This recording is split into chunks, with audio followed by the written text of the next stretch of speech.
Smoking से related जो भी सजेशन मैंने उसको दिए, जैसे ही मैंने उसको सजेशन देना चालू किया, सडनली उसके अंदर से आवाज़ आती है, ये नहीं छोड़ेगा, ये नहीं पीता है, मैं पीता हूँ। मेरा नाम रविंद्र कुमार है। मैं एक मेंटलिस्ट हूँ। मेंटलिस्ट क्या होता है? मेंटलिस्ट वो होता है जो आपका दिमाग पढ़ता है, जो आपको कुछ ऐसी चीजें करने के लिए फोर्स करता है जो आप नहीं चाहते हैं। तो हिप्नो वर्ड जो है वो ग्रीक माइथोलॉजी से लिया गया है। ग्रीक माइथोलॉजी में एक नींद की देवी है जिसका नाम है हिप्नोस। क्या सिर्फ वूवू है या फिर we can use it to quit sugar, we can use it to quit smoking, we can use it to quit alcohol? CBT यानी कॉग्निटिव बिहेवियर थेरेपी के 10 सेशन करते हो और 2 सेशन हिप्नोथेरेपी के करते हो तो इक्वल है, अगर सही तरीके से हिप्नोथेरेपी यूज किया गया है। How do you understand कि यार इसको hypnotize कर सकता हूँ, कहीं मेरा ये ट्रिक तो फेल ना हो जाए? माइंड कंट्रोल जैसा दिखाई दे रहा है कि मैंने कैसे प्रिडिक्ट कर दिया पहले से और मैंने माइंड कंट्रोल किया। मैं ये सारी बातें बोल भी सकता हूँ, इन सब बातों पे यकीन भी दिला सकता हूँ क्योंकि अभी हमने प्रूव किया। Thank you so much, sir, for joining in. The first question that I would like to start with is, what is hypnosis? Hypnosis क्या है? हिप्नोसिस को 2 तरीके से हम डिस्क्राइब कर सकते हैं। सबसे पहला तरीका हिप्नोसिस को समझने का है कि इसको ब्रेक डाउन करते हैं। सो हिप्नो और the term sis, SIS। So hypno word जो है वो ग्रीक माइथोलॉजी से लिया गया है। ग्रीक माइथोलॉजी में एक नींद की देवी है जिसका नाम है हिप्नोस, और SIS एक सफिक्स है जिसका मतलब होता है कोई फिनोमेना, साइंटिफिक प्रोसेस जो ग्रेजुअली इंक्रीज हो रहा हो, जैसे कि ऑस्मोसिस, कॉस्मोसिस, जो कुछ बढ़ने वाला। तो एक ऐसी स्टेट, एक ऐसी अवस्था दिमाग की जहाँ पे नींद जैसी फीलिंग क्रिएट होती है, एंड वो नींद नहीं है क्योंकि लोगों को इसके आसपास का कोई शब्द नहीं मिल रहा था। क्योंकि जब भी हिप्नोटिक एक्सपीरियंसेस लोगों ने देखा या मेस्मरिक एक्सपीरियंसेस देखे लोगों ने, तो उसमें होता ये था कि ये सब्जेक्ट जो है वो आंखें बंद किया हुआ है और इस तरीके से कुछ डिजी या ऐसा फील कर रहा है, स्लीपी जैसा।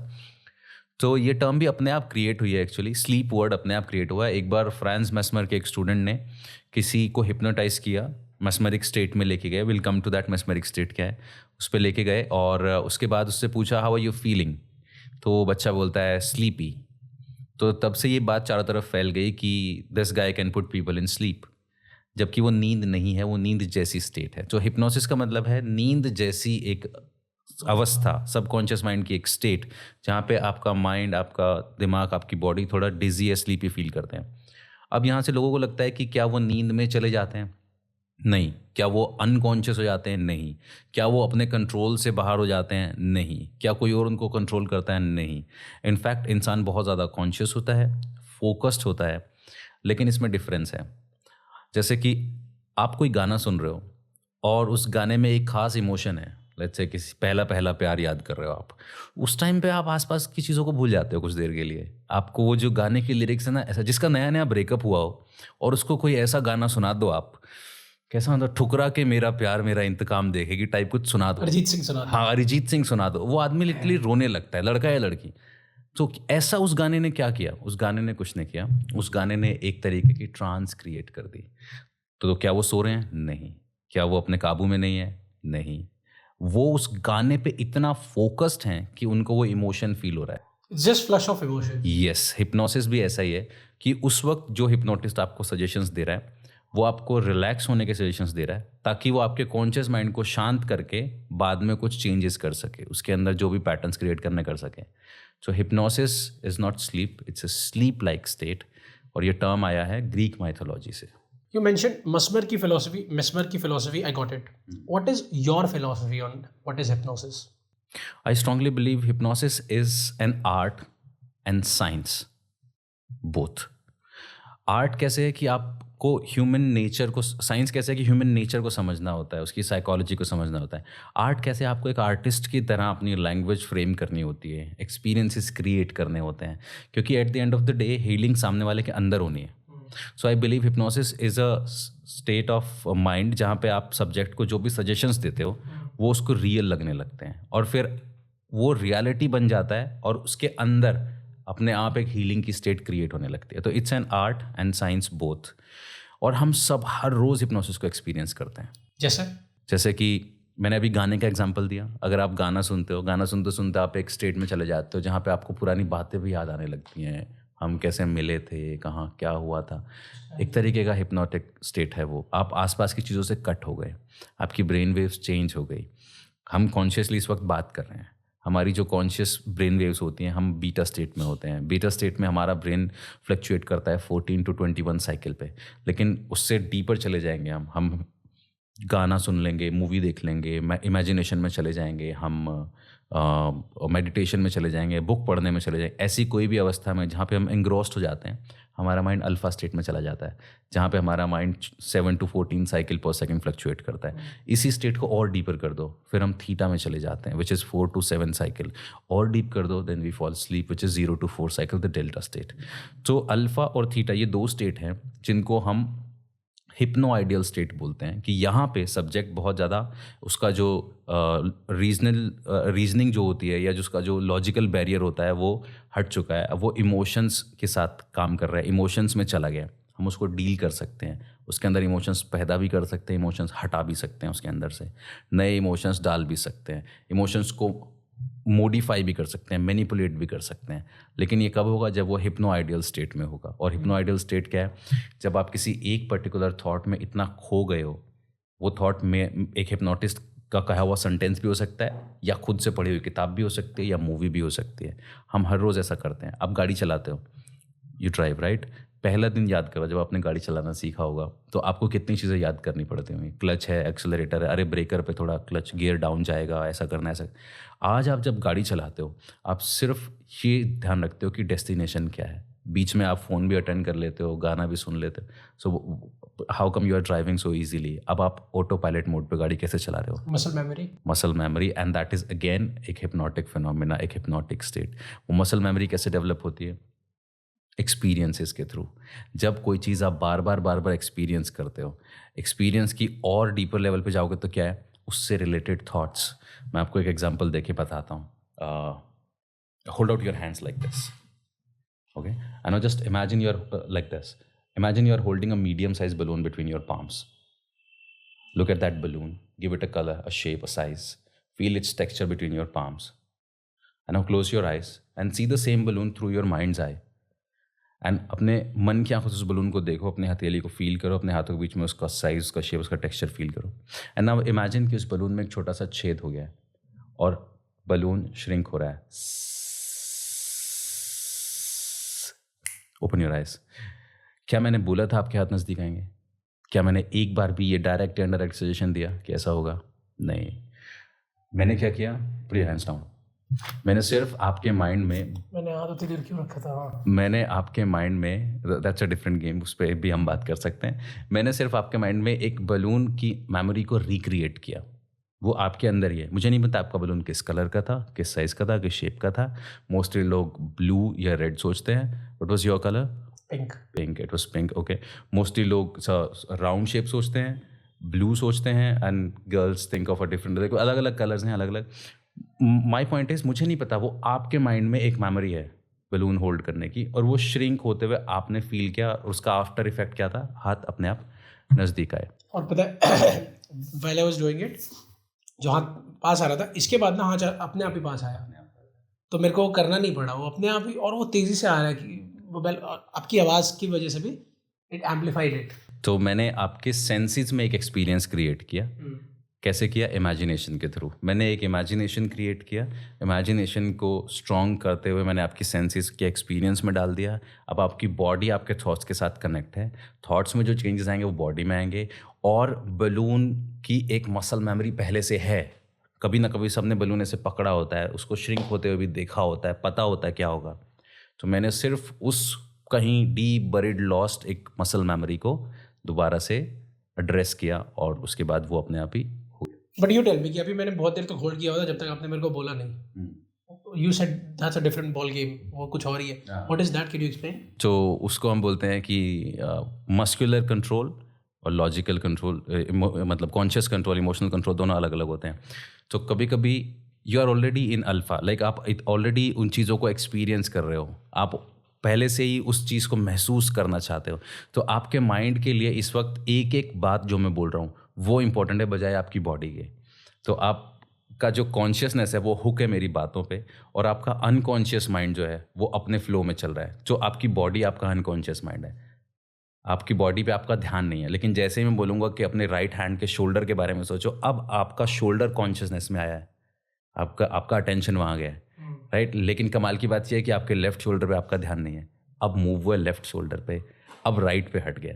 It's like don't think about the elephant. It's very simple. तो आपके हाथ वो इतनी देर तक इसीलिए वहाँ पे थे क्योंकि आप मेरी बातों में इतना ज़्यादा हुक्ड एंड एंग्रॉस्ड थे। This is again a kind of trance. Got it. What makes you, not just you and everybody, what makes anybody a successful mentalist or a hypnotist? Because I see a lot of complementary skills that you need to add other than just learning the real skills, right? It could be communication, it could be the way you talk. इसके अलावा आप किस तरीके से behave कर रहे हैं, क्या स्लो है, क्या पेसिंग है, क्या रेपोर बिल्डिंग है, ये सब कुछ बहुत इंपॉर्टेंट होता है। तो एक सक्सेसफुल हिप्नोटिस्ट बनने के लिए what other skills you have to add? एक सक्सेसफुल हिप्नोटिस्ट बनने के लिए सबसे पहली चीज़, मेरा मानना है कुछ भी बनने के लिए सबसे पहली चीज़ जो आपको चाहिए होती है वो होता है पैशन। आपको अगर एक हिप्नोटिस्ट बनना है तो आपको वो लेवल का पैशन चाहिए कि आपको फिर हर जगह हिप्नोटिक एलिमेंट्स दिखाई दें। आपको अगर एक मेंटलिस्ट बनना है तो फिर आपके अंदर वो पैशन होना चाहिए कि how you can think like you should start thinking like a mentalist और you should start thinking like a hypnotist. इसके अलावा बाकी चीज़ें अपने आप आ जाती हैं, जैसे कि आपका बॉडी लैंग्वेज। फिर आप जिसको आइडल मानते हो उसके जैसे अपने आप बनते चले जाते हो, उससे रिलेटेड किताबें पढ़ते हो तो आपकी लैंग्वेज वैसी डेवलप हो जाती है। सबसे पहला होता है पैशन। आप मैं हमने अपनी लाइफ में, हम वो 9 to 5 वाले लोग नहीं हैं, आप भी नहीं हो, मैं भी नहीं हूँ। तो हम जो कुछ भी अपने अपने फील्ड में कर रहे हैं, किसने ट्रेन किया है हमें? किसी भी ने अभी नहीं। पैशन ने ट्रेन किया है हमें। सही बात। तो यही एक चीज़ चाहिए आपको। उसके बाद बाकी सब स्किल्स अपने आप आ जाते हैं। अब देखिए, कोई मुझे अगर ये बोले कि यार कितनी प्रैक्टिस करनी पड़ती होगी ना मैजिक के लिए, अगर कोई मुझे ये बोलता है कि बहुत प्रैक्टिस लगती है, ये लगता है, मैं आपको एक सिंपल चीज़ दिखाता हूँ। सो जैसे ये एक ये रिंग है, राइट? ठीक है, ये मैंने इसमें डाला एंड इट्स गॉन।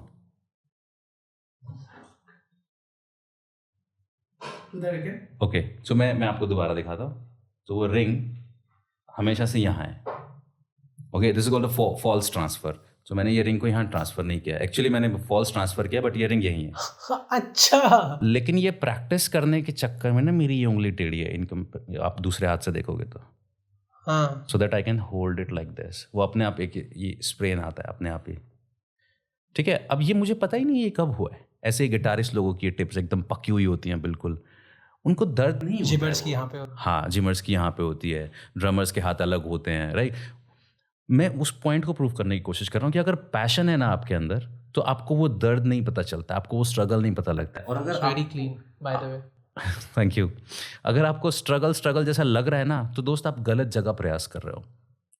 आप मुझे बताओ, किसी इंसान को सुबह 5 बजे नहीं उठना है, नहीं उठा जाता। संडे के दिन वही बच्चा सुबह 5 बजे उठ के क्रिकेट ग्राउंड पे होता है, और दोपहर 3 बजे, आज मैं आपको बोल दूं दोपहर 3 बजे धूप में जून के महीने में कहीं खड़ा होना है, आप नहीं खड़े हो पाओगे।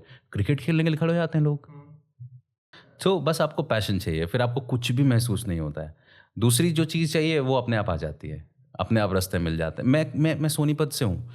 मेरे ख़ानदान में दूर दूर तक कोई ऐसा नहीं है जिसको मैजिक, हिप्नोसिस ये सब पता हो। I come from a business family, जहाँ पे मैं घर का बड़ा हूँ। तो पिताजी को लगता था कि भाई अपना या तो पढ़ो, पढ़ाई नहीं कर रहे हो तो अपना बिजनेस ज्वाइन करो। मैंने कुछ भी उनके हिसाब से नहीं किया, मैंने पढ़ाई भी अपने हिसाब से की, मैंने काम भी अपने हिसाब से चूज़ किया। मेरे घर के पास एक जगह है मुरथल, मुरथल के पराठे। हाँ, दिल्ली में हम लोग हैं तो यहाँ के लोगों को ज़्यादा पता है, मतलब वैसे बाकी लोगों को कम पता होता है, बट सुना हुआ लगभग है लोगों ने मुरथल। वहाँ बड़े बड़े ढाबे, राइट, मुरथल के पराठे। मेरे घर से 6 किलोमीटर है। तो एक दिन वो स्ट्रगल इतना ज़्यादा बढ़ गया, मेरे पापा ने बोला जितना तू मैजिक से ये, मतलब इनिशियली तो उनको लगता था ये बेइज्जती कराता है, तू ताश लेके घूमता रहता है, बदनामी कराता है हमारी, मदारी बनेगा, ये बनेगा, वो तो वही सब जो जनरली यस यस। उनका डर जायज़ है, क्योंकि ना माँ बाप होने के नाते हम ये चाहते हैं कि हमारे बच्चे सेफ रहें और उस रास्ते पे चलें जिस पे हम चलें। तो वो देखा, और वो सेफ रास्ता है उनके लिए, उनके हिसाब से 2 ही सेफ रास्ते हैं, तो पढ़ो या काम करो। काम मैंने तुम्हारे लिए जोड़ दिया है, सब कुछ सेट कर दिया, आके काम संभालो, तुमसे ये भी नहीं हो रहा। तो वो उनको लगता है ये बहुत सेफ रास्ता है। लेकिन पैशन का क्या करें? पैशन को तो पता ही नहीं है ना कि सेफ, अनसेफ, स्ट्रगल, ईज़ क्या होती है। पैशन तो पैशन है। तो मैंने बोला, उन्होंने बोला ये ताश लेके घूमता रहता है तू, इससे घर नहीं चलेगा। तो मैंने बोला मैं 10 का 100 कर सकता हूँ। तो मैंने 10 रुपये की एक ताश की गड्डी खरीदी और मैंने मुरथल जाना स्टार्ट किया and I started performing for tips. मैंने 400 रुपये कमाए, 600 रुपये कमाए। कैसे करते थे, क्या करते थे आप? I used to do card magic, जो भी लोग आते थे उनके लिए, और जैसे सीपी में लोग करते यस, वॉक अराउंड करता था और टिप्स के लिए करता था। सो 10 रुपये 20 रुपये टिप। वो जो 400-500 रुपये की कमाई थी, वो ऐसा लगता था ये कुछ अलग ही लेवल का है। तो अभी मैंने कुछ टाइम पहले स्टोरी डाली थी कि मैं उस ढाबे पे दोबारा गया था, अभी लगभग 2-1 महीने पहले। अब जाता हूँ, पर वो एक पर्टिकुलर जगह है, वहाँ से एक अलग ही इमोशन है। तो शिवा ढाबा, उसके नाम बहुत बार चेंज हुए हैं अलग अलग करके। तो अभी जब मैं उस ढाबे पे जाता हूँ तो एक अलग ही इमोशन है कि यहाँ होता था, या वहाँ से लोग मना कर देते थे, कोई ऐसा बोल देता था नहीं हमें नहीं देखना। मतलब कर के समझ में आया ना कैसे अप्रोच करना है लोगों को। अब जाके आप डायरेक्ट किसी को बोलोगे भाई मैं एक जादू दिखाता हूँ आपको, तो लोग डर भी जाते हैं। ये बहुत सारी चीज़ें हैं ऐसी। तो करते करते वो चीज़ें, तो मैंने बताया ना, पैशन से ना फिर हर चीज़ अपने आप आने लगी। क्या बोलना है, क्या नहीं बोलना है, अच्छा चारों तरफ लोग हैं तो कैसे मैनेज करना है, हैकलर्स को कैसे हैंडल करना है, कोई अगर बेइज्जती कर दे तो उसका क्या करना है, कोई अगर चैलेंज कर दे तो उसका क्या करना है। सो पैशन इंपॉर्टेंट है, फिर आप अपने आप सब कुछ हो जाते हो। आपने भी बोला पैशन का क्या करे, डर लगता था अपने पैशन से कि नहीं, कुछ नहीं हुआ तो क्या होगा? नहीं, मैं बोल रहा हूँ ना, लॉजिकल माइंड काम ही नहीं करता। सी हम लोग वी आर इमोशन कभी तो लॉजिकल माइंड आता होगा ना, जैसे आप जब अपने साथ बैठते हैं और आप I am also following my passion, right, लेकिन डर लगता है कभी कभी कि व्हाट इफ, ये जो व्हाट इफ है ना, ये बहुत बड़ा होता है। 15 साल की एज में नहीं आता था यार, वो 14 16 वाली जो एज होती है उसमें कुछ नहीं आता आपके दिमाग में। उसमें तो जितना आपको रोका जाता है आपको उतनी दिक्कत होती है। और कब आप अच्छे पैसे कमाने पे इतना पैसा कमाने पे आ गए थे कि अच्छा इतनी सैलरी मेरी कॉर्पोरेट में होती 50,000 60,000 40,000, तो इतना मैं यहाँ से निकाल ले रहा हूँ, कब उस स्टेज पे आ गए थे? क्या एज? 2012-13 के बाद तक, 2012-13 तक भी चीज़ें ठीक नहीं थी। तो 2015 में इंडियाज़ गॉट टैलेंट हुआ मेरा, उसके बाद से चीज़ें अलग ही लेवल पे। Still 25 that time, right? हाँ, तो फिर भी 25 साल is a good amount of age, right? हाँ राइट। तो फिर उस टाइम मैं एक, अच्छा बीच में 22 से 25 की वो बताइए, उस वक्त क्या चल रहा था? उस टाइम एक्चुअल में ये चीज़ आ चुकी थी कि मैं बर्थडे पार्टी शोज करता था। मैं तो पैसे आ रहे हैं? हाँ, थोड़े आ रहे थे पर आ रहे थे। मतलब मैंने 1500 में भी शो किया है, 2000 में, 2500 में भी शो किया है। और ऐसा भी था कि 2500 में शो बुक हुआ है, फिर पार्टी वाले ने बोला कि इतने नहीं मिलेंगे, इतने मिलेंगे।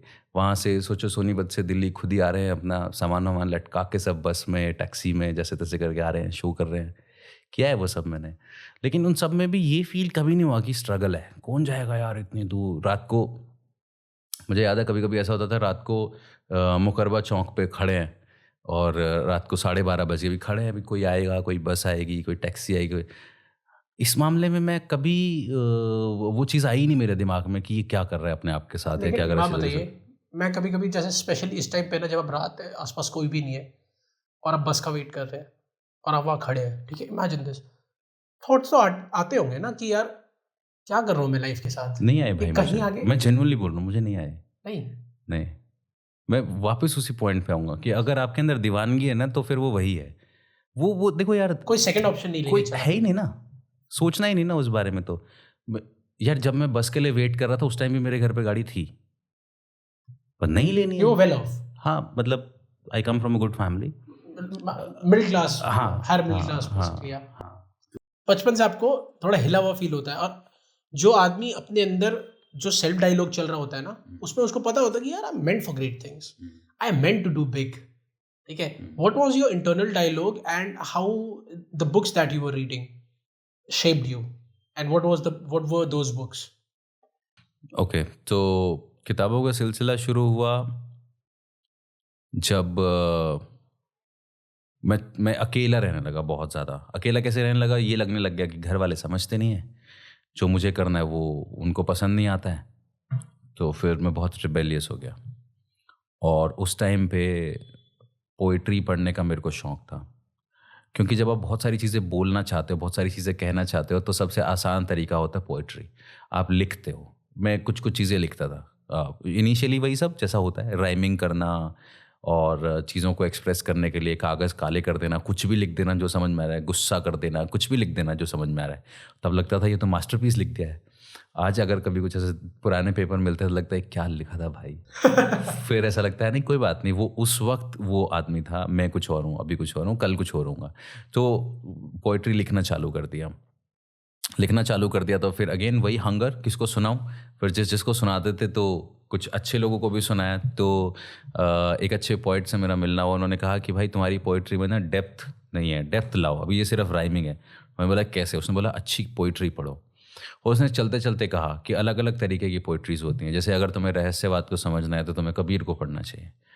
और वो जब मैंने पढ़ना चालू किया तो कुछ भी समझ में नहीं आया, सब कुछ सिर के ऊपर से आता था। फिर उसको डिकोड करने के चक्कर में एक एक दोहे को लेके बैठे रहो, समझते रहो, ढूंढो कहाँ से मिलेगा, कौन सी किताब। इंटरनेट ज़्यादा था नहीं और चीज़ें अवेलेबल नहीं थी। फिर किसी किसी से मिलना, कहीं जाके बात करना, अपने हिंदी टीचर से पूछना, किसी से कुछ पूछना। तो कबीर दास के दोहे बहुत हेल्प किए मुझे, रैदास के दोहे बहुत हेल्प किए मुझे। फिर योग, बचपन से मैं एक्सरसाइज और ये सब करता था। योगा मैं इसलिए करता था क्योंकि उसमें थकता नहीं है इंसान, मैं लेज़ी था बहुत, और घर में ये रहता था भाई एक्सरसाइज किया करो। पर योगा इसलिए करता था, उसमें लेज़ी इंसान का काम चल जाता है, तो बॉडी में फ्लेक्सिबिलिटी थी। तो योगा की बुक में कुछ कुछ रेफरेंसेस मिल जाते थे, वो पढ़ लेता था मैं।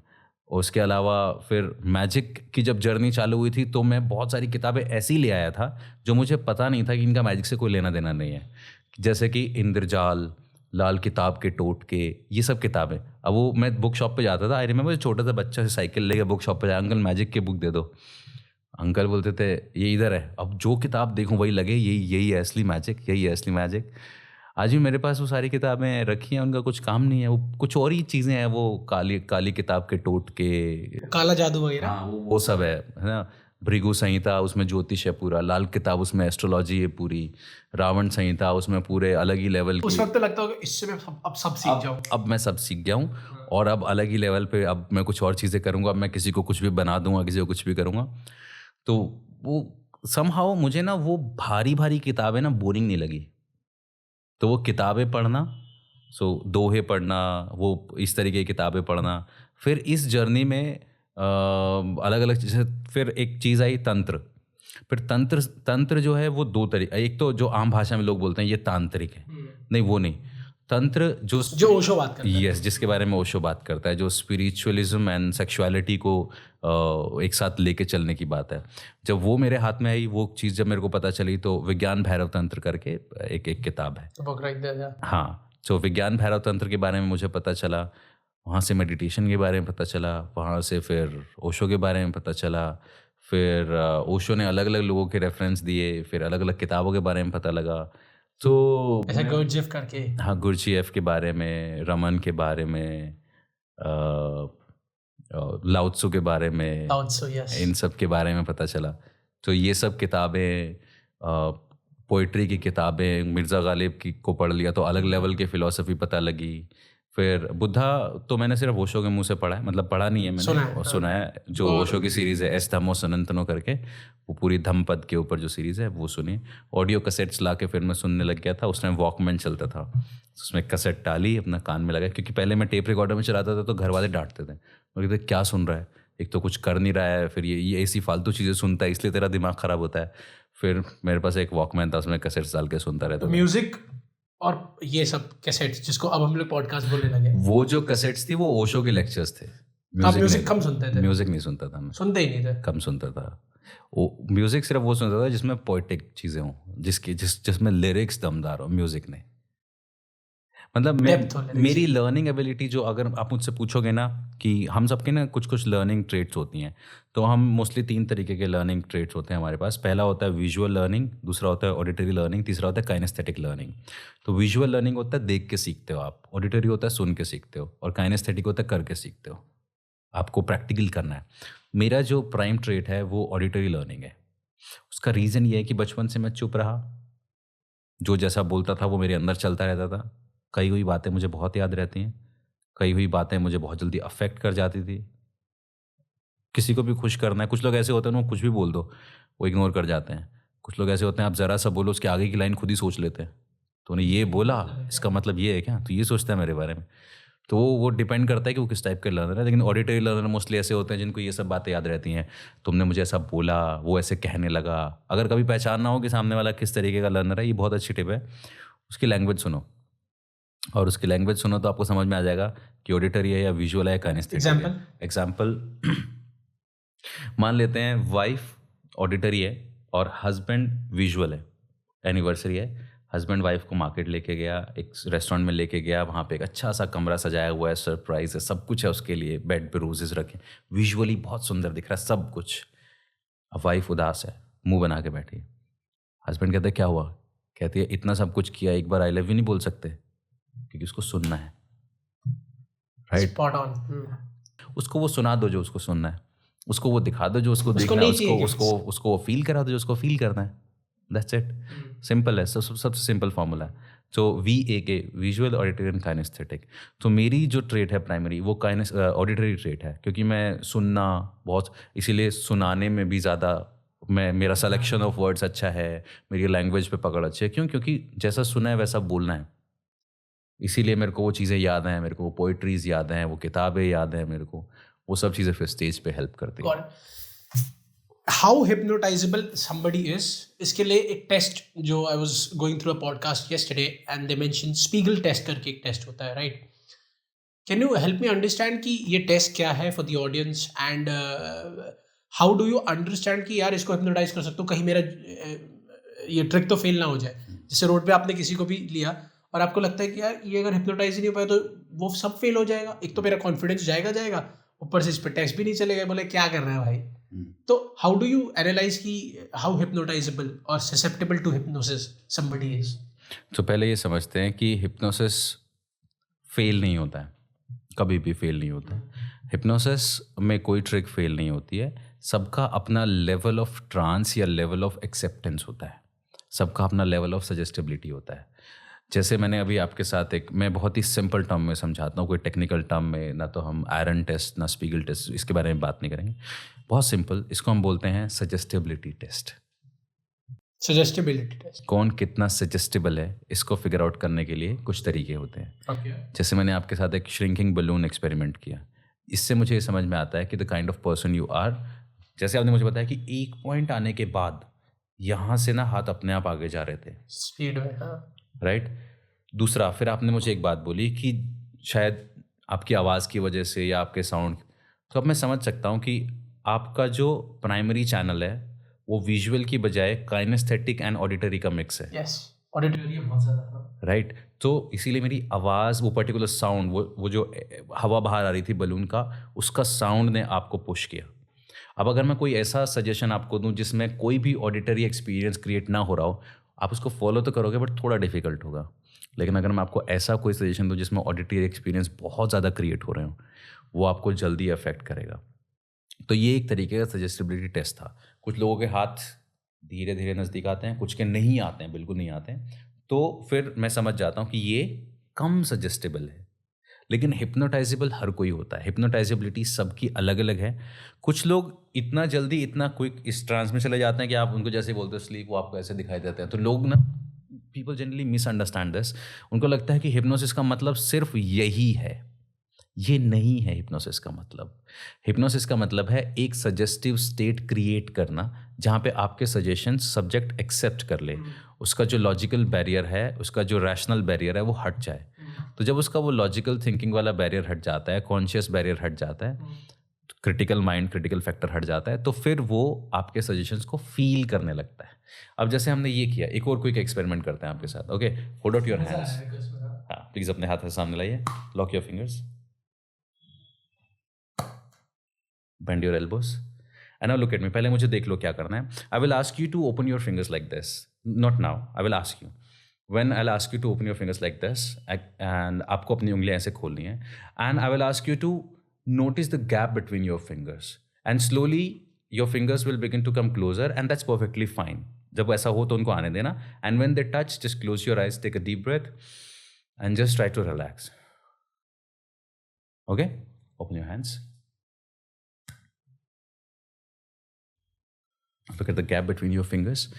And the moment your fingers touch each other, just close your eyes. Take a deep breath. And as you exhale, allow yourself to become more and more relaxed. And I'm going to count 10 to 1. With each and every number, allow yourself to become more and more relaxed. 10, 9, 8, 7, 6,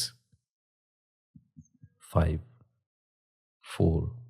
and when we will reach to number 0, जब हम 0 पे पहुँचेंगे, मैं चुटकी बजा के sleep कहूँगा. Sleep का मतलब ये नहीं है कि आप सो जाएंगे. स्लीप का मतलब है आप और ज़्यादा रिलैक्स हो जाएंगे. Allow yourself to fall into more deeper state of relaxation.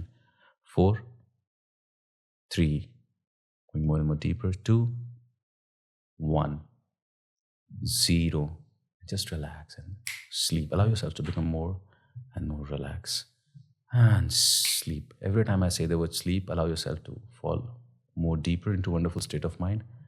And sleep. Going deeper, down, and sleep.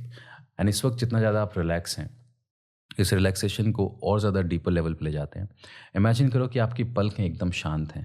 आपकी पलकें इतनी ज़्यादा शांत हैं कि वो एकदम भारी होकर एक दूसरे पे पड़ी हैं. Just allow your eyelids to become 10 times deeply relax.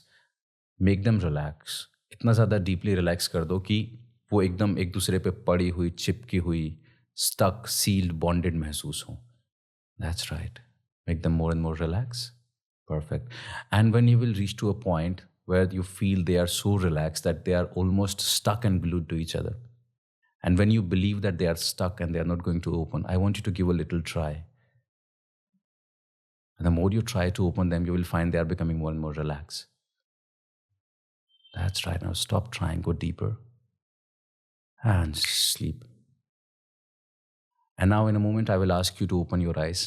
But usse pehle, I want to give this gift to you because your mind is in a wonderful state of relaxation and your mind is wonderfully relaxed and in a wonderful hypnotic receptive state.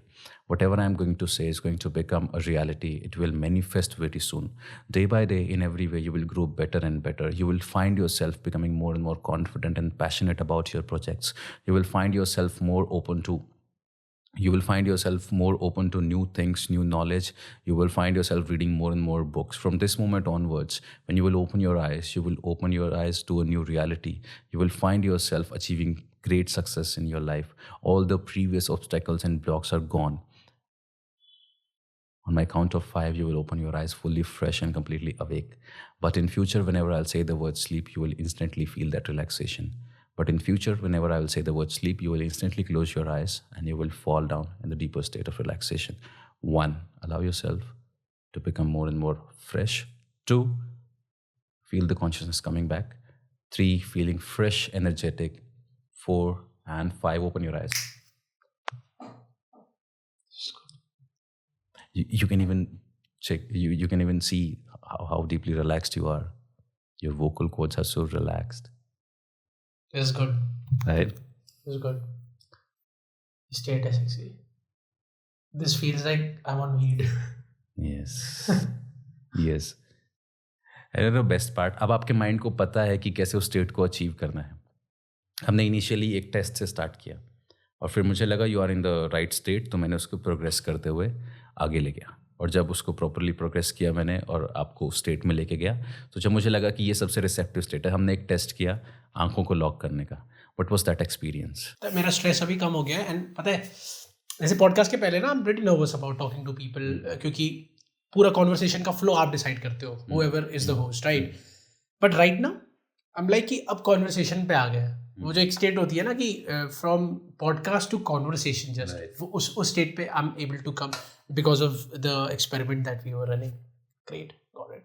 तो यही है. और जो चीज़ें मैंने बोली हैं आपके बारे में, आपके सबकॉन्शियस माइंड को जो फीड किया है, you will call me and you will tell me कि क्या क्या चीज़ें अपने आप से हो रही हैं. You will be surprise to see कि कितने चेंजेस अपने आप आ रहे हैं.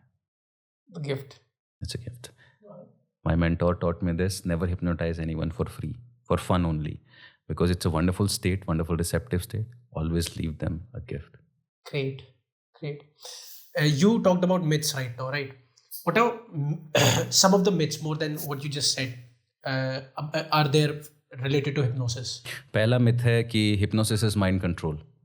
मैं एक जोक बोलता हूँ हमेशा जब भी अपना शो स्टार्ट करता हूँ. मैं बोलता हूँ कि how many of you think hypnosis is mind control? So of course a lot of people they raise their hands.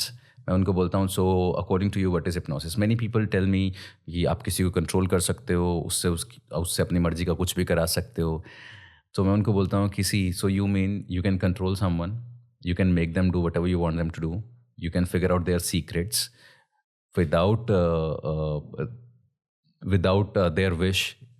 तो ऐसा सिर्फ एक ही कंडीशन में हो सकता है, that's called relationship. That's not hypnosis, it's a joke. समझ गया। लेकिन आप ये समझिए कि हिप्नोसिस में ऐसा नहीं होता है। अगर ऐसा हो सकता कि आप किसी को उसकी मर्जी के बिना हिप्नोटाइज कर सकते हैं, तो फिर दुनिया के सारे क्रिमिनल्स को हिप्नोटाइज किया जाता और उनको अच्छा इंसान बनाया गया होता। अगर आप किसी से उनके सीक्रेट्स हिप्नोटाइज करके निकाल सकते हो, तो फिर जजेस को इतनी पढ़ाई नहीं करनी पड़ती, उनको हिप्नोथेरेपी या हिप्नोटिज्म सिखाया जाता और अच्छे हिप्नोटिस्ट मजिस्ट्रेट्स होते हैं, राइट। हम अपने अपने सोल्जर्स को ऐसे जान दाव पे लगाने के लिए नहीं वहाँ पे सियाचिन में या इधर उधर खड़ा करते। हर एक आर्मी को हिप्नोटिज्म आता और वो एक दूसरे को हिप्नोटाइज कर रहे होते। हिप्नोसिस ऐसे काम नहीं करता है। हिप्नोसिस पावरफुल है, अलग फिनोमेना में, अलग तरीके से, अलग लेवल पे। तो ये एक मिथ है कि it's a mind control. No, it's not mind control. आप किसी को कंट्रोल नहीं करते हो, आप गाइड कर सकते हो, वो भी उसकी मर्जी से। ये पूरा प्रोसेस जो हमने आपके साथ किया, किसी भी एक पॉइंट पे आपको ये लगा कि आपकी मर्जी के बिना कुछ हो रहा है? कंसेंट जरूरी है। Yes, you just wanted to participate, you just wanted to experience. और वो इतना ज़्यादा रिलैक्सिंग है कि आपके लॉजिकल माइंड को, कॉन्शियस माइंड को उसमें कोई खतरा नहीं लगता है, और वो खतरा है ही नहीं। तभी आपका माइंड अलाउ करता है उसको आगे ले जाने का, नेक्स्ट स्टेप पे ले जाने का। वरना इनिशियली तो हम सिर्फ फिंगर टेस्ट या बलून टेस्ट ही कर रहे होते हैं। तो दूसरा मिथ जो है, एक तो ये mind control, no, hypnosis is not mind control. दूसरा मिथ कि अगर ऐसा हुआ कि मैंने किसी को हिप्नोटाइज कर दिया, क्या वो हमेशा हिप्नोटाइज रहेगा? अगर हिप्नोटिक स्टेट में वो कहीं खो गया तो? नहीं, क्योंकि ये एक नींद जैसी स्टेट होती है। अगर मैं आपको ऐसे बिठा दूं और कुछ कुछ सजेशन दूं और फिर सजेशन देना बंद कर दूं, तो after 4-5 minutes you will just open your eyes automatically. वो जो आंखें चिपकी हैं, मैं कुछ देर बाद सजेशन देना छोड़ दूंगा, तो you will open your eyes automatically.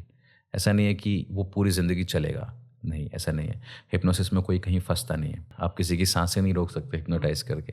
आप नेचुरल फिनोमेना को, कोई किसी से प्यार, सांसें नहीं रोक सकते आप किसी को हिप्नोटाइज करके। इनफैक्ट अगर कोई मेरे पास बहुत केस आते हैं, जैसे हमारा बेटा या हमारी बेटी एक गलत पार्टनर के चक्कर में पड़ गया है, अभी तो 15 साल की है बस, लड़का इतना सा गुंडा टाइप है, उसका चक्कर नहीं छोड़ रही है, इसको आप नहीं कर सकते। आप उसको मैनिपुलेट कर सकते हो, आप उसको स्टेट में ले जा सकते हो जहाँ वो आपकी बात सुनने लग जाए, लेकिन आप प्यार को नफ़रत में कन्वर्ट नहीं कर सकते।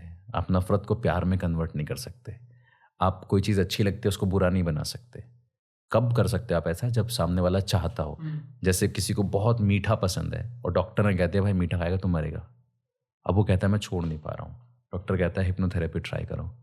फिर हिप्नोटिस्ट ज़रूर आपके लिए हेल्प कर सकता है, क्योंकि आपकी कंसेंट है। आपका सबकॉन्शियस माइंड, आपका इमोशनल माइंड चाहता है उससे बाहर निकलना। हमारा माइंड कुछ भी छोड़ना नहीं चाहता है। तो आप किसी को उसकी मर्जी के बिना हिप्नोटाइज नहीं कर सकते। कमज़ोर लोग हिप्नोटाइज होते हैं, ऐसा नहीं है। तीसरा, उनके सीक्रेट जान सकते हो, ऐसा नहीं है। कोई किसी का सीक्रेट नहीं जान सकता। चौथा, हिप्नोटिक स्टेट में कोई फंस जाता है, उसको कुछ याद नहीं रहता है, ऐसा भी नहीं है। हिप्नोटिक स्टेट एक बहुत ही पॉजिटिव स्टेट है, बहुत ही ब्यूटीफुल स्टेट है, जहाँ पे आप हाईली फोकस्ड होते हो। आपका माइंड बॉडी कनेक्शन पूरी तरह से एस्टैब्लिश हो जाता है, सिंक में आ जाता है, जहाँ पे आप जो फील करना चाहते हो वो आपको बहुत ब्राइट तरीके से फील होता है, बहुत ज़्यादा अच्छे तरीके से दिखाई देता है। और जो चेंजेस भी आते हैं वो चेंजेस नहीं होते हैं, वो ट्रांसफॉर्मेशन होती है। मैं इसको चेंजेस की बजाय ट्रांसफॉर्मेशनल वर्क बोलता हूँ। I don't call it change work और change therapy, I call it transformational therapy. Because आप एक बेस ऑलरेडी लेके आए हो।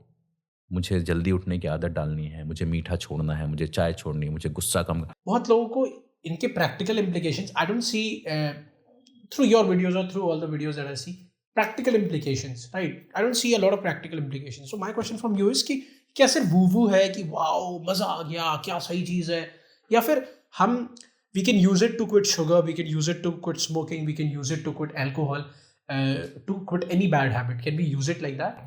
तो दो अलग चीज़ें मिक्स हो गई हैं यहाँ पे। पहला है मेंटलिज्म, दूसरा है हिप्नोसिस। हिप्नोसिस से हम ये सब चीज़ें कर सकते हैं, क्योंकि हिप्नोथेरेपी क्या होता है, देखिए हिप्नोसिस क्या है, आपका माइंड एक खास पैटर्न को फॉलो कर रहा है। हमारे जिसको आप मसल मेमोरी बोलते हो, वो बेसिकली उसको अगर आप थोड़ा सा और गहराई में देखोगे तो वो पैटर्न है। एक चीज़ होगी तो उसके बाद दूसरी होगी, दूसरी होगी तो तीसरी होगी। एक तरीके का लेगो इफेक्ट है कि एक के बाद दूसरा होता ही होता है।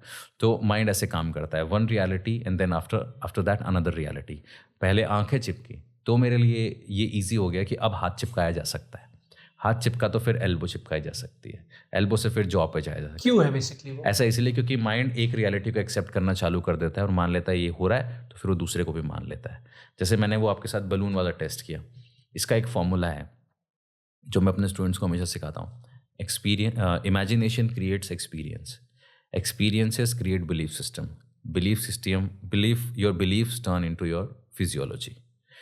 हम जो सोचते हैं उससे हमारे मन में जो विचार आ रहे हैं वो हमारे शरीर को फील होते हैं। जैसे कि इस कमरे में कुछ है, 1 दिन 2 दिन 3 दिन लगातार ये विचार आपके मन में चलता रहेगा, तो कुछ भी होगा ना, आपका माइंड उसको सेंस में बिठाने की कोशिश करेगा, कहीं ये उसकी वजह से तो नहीं हो रहा है। और जैसे वो सेंस बैठ गया कि हाँ इस कमरे में कुछ है, तभी मेरे को ये हुआ, तो अब वो थॉट आपकी बॉडी पे आ गया है। अब आपके सेंसेस ने उसको एक्सपीरियंस करना स्टार्ट कर दिया है। नाउ एक स्टेप ऊपर आ गया, from imagination to experience, right. अब एक्सपीरियंस कहाँ होगा? आपकी सेंसेस में। हमारी सेंसेस इंफॉर्मेशन को एक्सपीरियंस करते हैं, फिर माइंड को भेजते हैं, राइट। अब जो पहला रॉ थॉट था वो आपने एक्सपीरियंस किया। जब आपने एक्सपीरियंस किया तो वो डेटा वापस अंदर गया। वो डेटा अंदर गया तो उसको अफर्मेटिव मिली कि भैया ये है, इसका मतलब वो बिलीफ में कन्वर्ट हो जाएगा कि यही सच है, यहाँ ज़रूर कुछ है। और आपका बिलीफ ही आपकी फिजियोलॉजी है। अब body is just a physical representation of what we think inside. हम वही सब पोर्ट्रे कर रहे होते हैं जो हमारे अंदर चल रहा होता है, भले ही कॉन्शियस लेवल पे चल रहा हो, भले ही सबकॉन्शियस लेवल पे चल रहा हो, दोनों लेवल पे अलग अलग। तो ये जो पैटर्न्स होते हैं ये ऐसे बनते हैं। हम कोई चीज़ को सोचते हैं, फिर वो एक्सपीरियंस करते हैं, जब उसको एक्सपीरियंस करते हैं तो फिर हमारा बिलीफ में आ जाता है। जैसे इमेजिन करो कि बलून है, फर्स्ट स्टेप इज़ इमेजिनेशन। मैंने आपको एक्सपीरियंस कराया, कैसे कराया? विजुअल एक्सपीरियंस, बलून का कलर देखो, उसका साइज़ देखो। काइनेस्थेटिक एक्सपीरियंस, उसके टेक्सचर को फील करो। ऑडिटरी एक्सपीरियंस, जब आपके मैक्सिमम सेंसेस कैप्चर हो गई, अब बचा क्या? Taste and smell. मैं ये भी कह सकता था कि बलून के अंदर एक बहुत ही ब्यूटीफुल, एक बहुत ही अच्छी फ्रेगरेंस है। बलून जब उसमें से हवा निकल रही है, श्रिंक हो रहा है, तो उसमें से वो फ्रेगरेंस आपको आ रही है, राइट। फिर मैं कहता कि वो फ्रेगरेंस इतनी मीठी है कि you can actually taste roses in your mouth. जितने ज़्यादा सेंसेस उसमें इन्वॉल्व हो गए उतना स्ट्रॉन्ग एक्सपीरियंस हो गया। जितना स्ट्रॉन्ग एक्सपीरियंस हो गया उतना स्ट्रॉन्ग बिलीफ सिस्टम हो गया। We have heard about this कि थॉट्स क्रिएट रियलिटी, पॉजिटिव सोचो। इसको प्रैक्टिकली यूज करना, imagining that things will happen to you, क्योंकि आपने बोला कि कभी सेकंड थॉट नहीं आया कि नहीं होगा, ठीक है, and maybe that is one of the reasons why you are successful in this craft. So how do we practically implement this in life? कोई भी एक थॉट बताओ जो आपको चेंज करना है अपने अंदर, कोई भी एक चीज़ जो आपको लानी है अपने अंदर। सी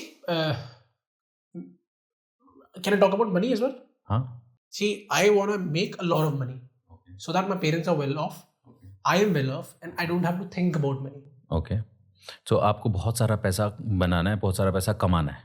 मेरे को बहुत सारा पैसा तब इसलिए ही कमाना है बस, मतलब मेरे को नहीं चाहिए पैसा। I am not attracted to money at all. I just want कि bills are paid, things are happening, और फिर वो बाय प्रोडक्ट हो जाए। मेरे को ये करना है, this is what I want to do. अच्छा ठीक है, तो थोड़ा सा लंबा हो जाएगा पॉइंट यहाँ पे। साइकोलॉजी ऑफ मनी, तो इसके बारे में ज़रा हम समझने की कोशिश करते हैं। आपको पैसा कमाना है, बहुत सारा पैसा कमाना है, बट आपने बोला कि see I am not into money. ऐसा नहीं, मेरे ये एक तो कॉन्ट्राडिक्टरी थॉट है। मुझे बहुत सारा पैसा कमाना है but I am not into money. मुझे इंटरनेशनल प्लेयर बनना है but I am not into game. मुझे एक बहुत बड़ा हिप्नोटिस्ट बनता है but I am not into hypnosis. मुझे एक बहुत बड़ा सिंगर बनना है but I am not into music. I want my parents to be happy when they see me singing for on reality shows and when they see me recording for big production houses, but मैं ज़्यादा really मैं उसमें नहीं हूँ। अगर वो sink ही नहीं है तो वो एक्सपीरियंस वीक है। अगर वो एक्सपीरियंस वीक है तो एक्सपीरियंस कैसे चेंज होगा?